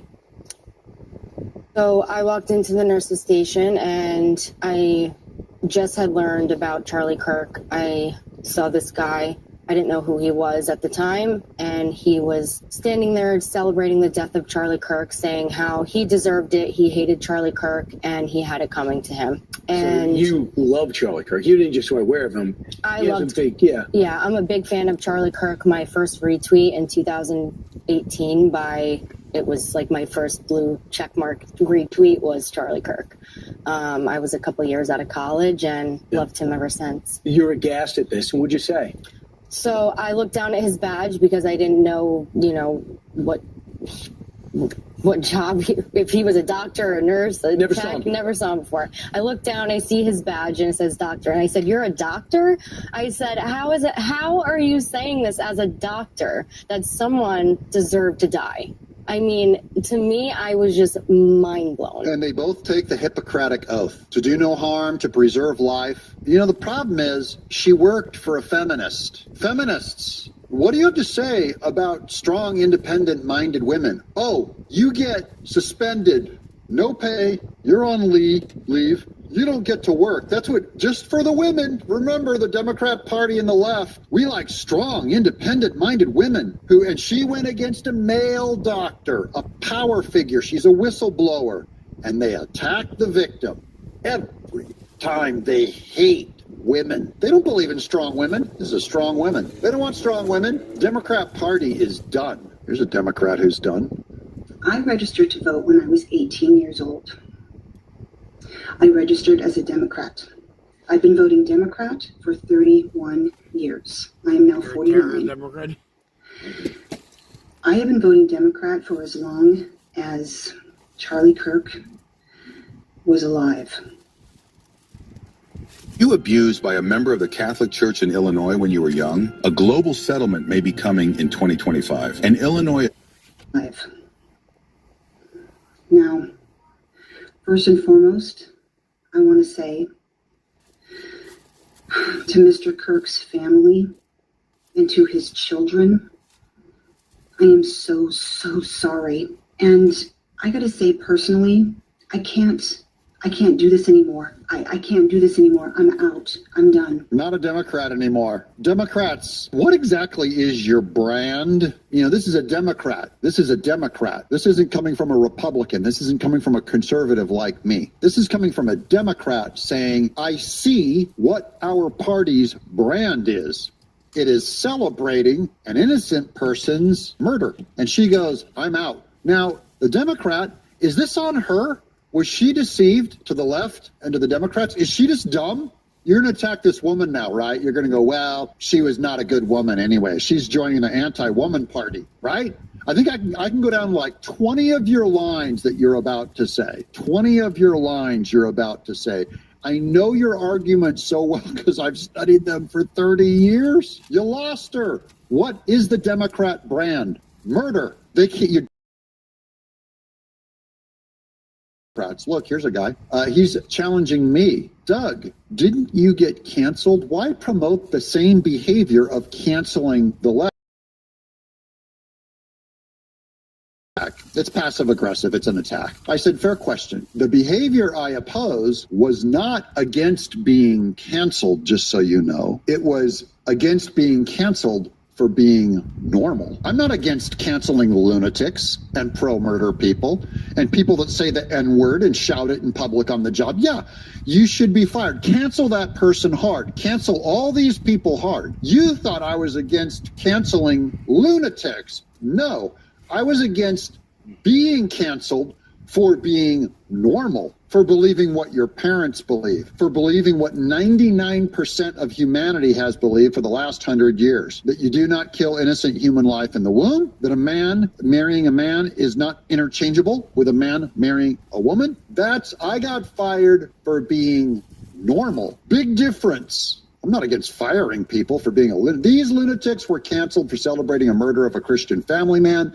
A company has no obligation to cancel such a person. They don't have to. It's just bad branding. Bad for your brand, your pro-murder brand, whatever company. It reveals the values of a company that most normals would not want to buy from. This blog is too long. I can't even read it. It's so long. I'm not talking about the people who are online. I mean regular, everyday and Instagram reels from the Dutch Brothers drive-through line. Political moderates who have water cooler chats about May Holmes, quarterback from the Chiefs, touchdowns, and Bon Jovi concerts, not Twitter thread or Rachel Maddow monologues. Millions of them, tens of millions, they're logging on, they're engaging, and they're furious.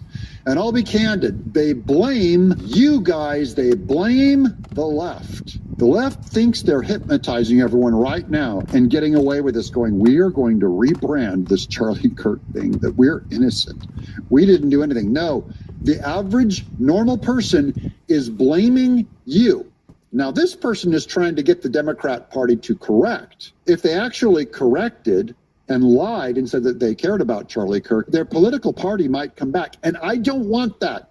I don't want the Democrat Party to come back. I want them gone. Forever laughed out of existence because they're evil. Thankfully that they're so evil they can't keep their mouth shut and tell people what they actually believe, because they had such a murder turn on when Charlie Kirk was shot and murdered. They flipped out and they couldn't help but scream for joy. They exposed themselves. It was a death that flushed them out and exposed them. Here's Elon Musk. What we've seen in the media is a defining things that used to be centrist to center-left, such as a sensible immigration policy, as somehow far-right, which is absurd and false, because really far-right should refer to extremely fascist situations. Like far-right should refer to electing regimes that want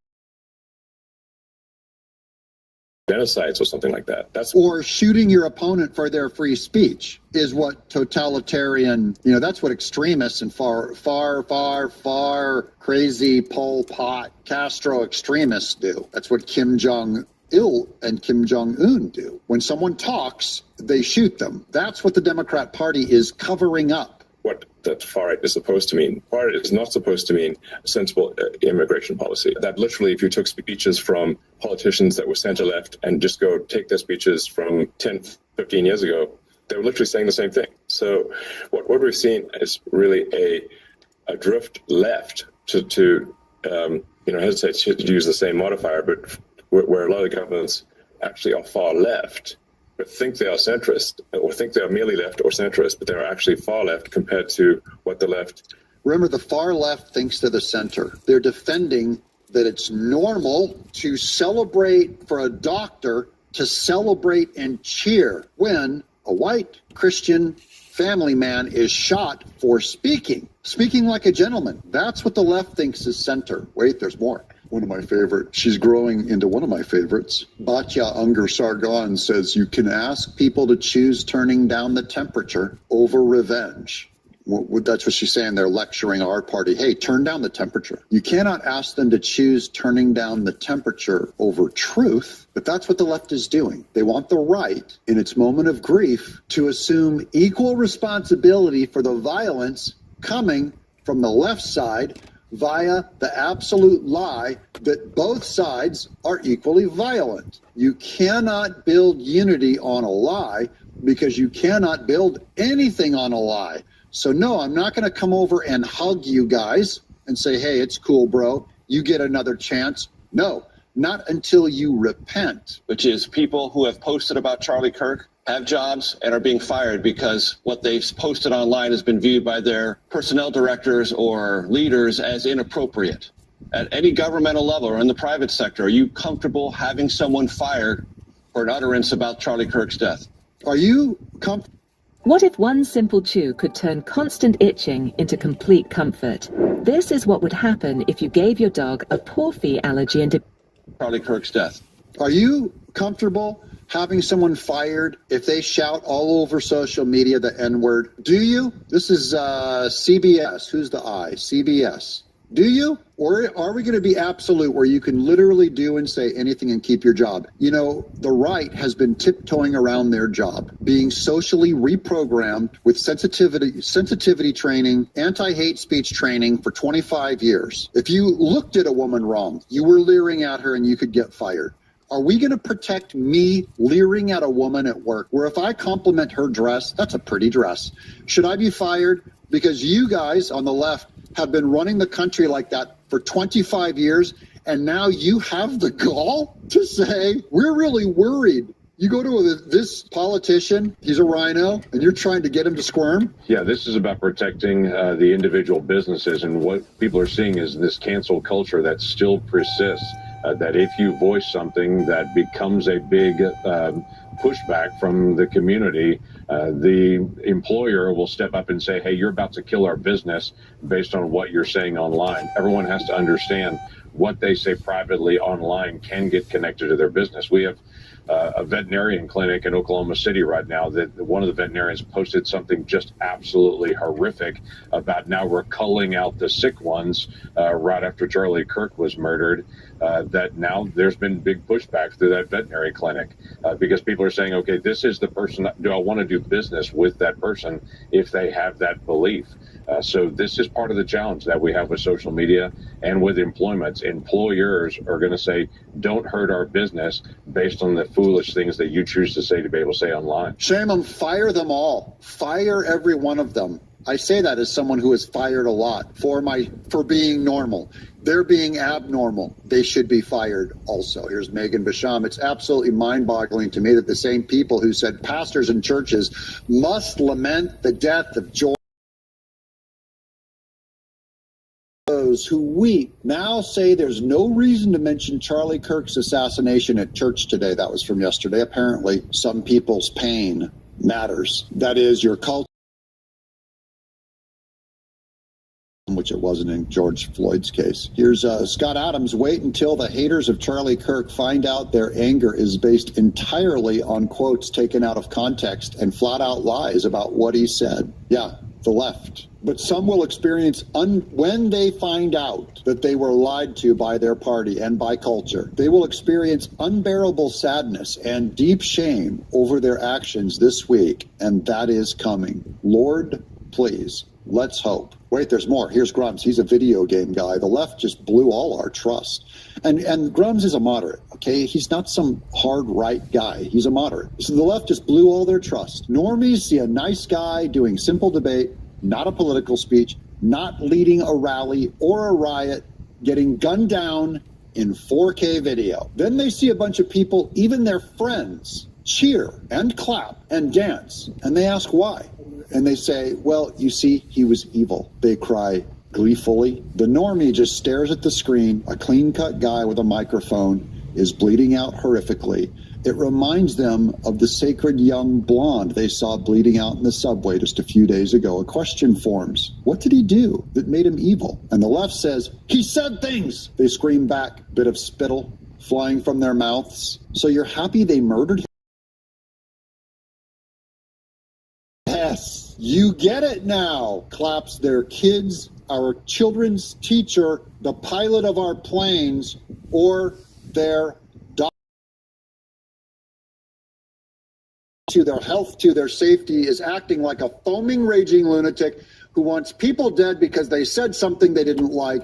Do you realize how this comes across? I hope the Democrat Party never realizes it. I want them gone to save America and the rest of us. Here's Elon Musk. Clear incitement to murder is unacceptable, even as hyperbolic rhetoric. But this is not merely speech. They actually do want Matt Walsh to be murdered, some would do it themselves if they had the chance. That's what we're up against, guys. Look, this episode's going so long I can't even show you all the rest of the news. We'll get to the fourth one. Stick with me and subscribe. Shout out to the Quad Club. You guys make my heart huge. Watching all 4 videos every day. I'm Doug in Exile. Yes, sir. Man, It's this is crazy. $300 off today, and you're getting some major. Damn drum. All right, let's see. We gotta go. Our 2200 watts. It's 1,024. Oh, that, yeah, the other one care about concrete stuff. I do. I care about concrete stuff. All right, we're gonna go ahead and I don't know, right in the live stream, but I want you all to talk to me. Tell me you guys all think. You know, what do you guys think about today? I mean, the other videos I'll try to show you. I know you guys, oh, it's old. Yes, it's old. But that right there was going to show you guys a lot of things there regarding what I seen and what make guys, all you guys start thinking about things there.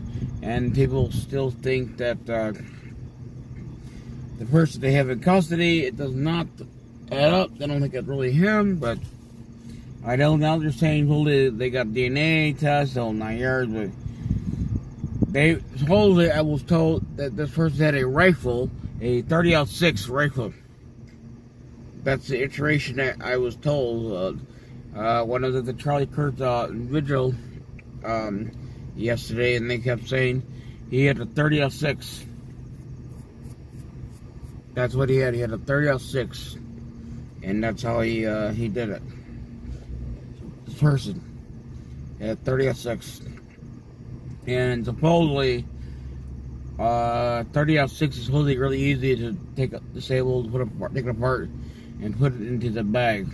I do know. I mean, he did have a book bag. From understanding, they said it was really a blanket, but it looks like it was a towel. So I don't know. But I do know right now. I have been, we need to start raising money, guys. We could possibly be going to Arizona for Charlie Kirk's funeral. That is an option. Or there's another vigil that's going on. So this is where he hangs out a lot. There'll be another vigil going on here that we can do locally. Well, it's not here in my town, not in the live stream. No, it's actually back in Chicago. So I don't know. You guys got to decide what you guys want to do. Yeah. So the only thing I can say, guys, we still got to raise the other $50 from last time. But if you guys really like me to go to the Charlie Kirk funeral, that's in Arizona, we need to start raising some money because it's probably the funeral on this Sunday. That I was going to be. I'll be right with somebody else, and so we can help out pay for the gas and get down there, so that won't cost us a lot of money. They're going down there too. And then they come back here, and then there's another vigil, holy, where he hangs out. And that is going to be, I believe, was it the 18? No, it was the 20. I think it was the 24th. I think it was the 24th, guys. I don't know. I gotta look at it. So, but I think I'm doing here. I'm trying my hardest to show you guys all the stuff there. I really hope that you guys are happy with the things I'm showing you guys here. There's just so much. There's just so much to watch. I mean, every day, always saw the new coming out. You know, I know Cash Patel is going to have more evidence, the whole 9 yards, but they said the screwdriver found his fingerprints on the screwdriver, and I'm like, okay.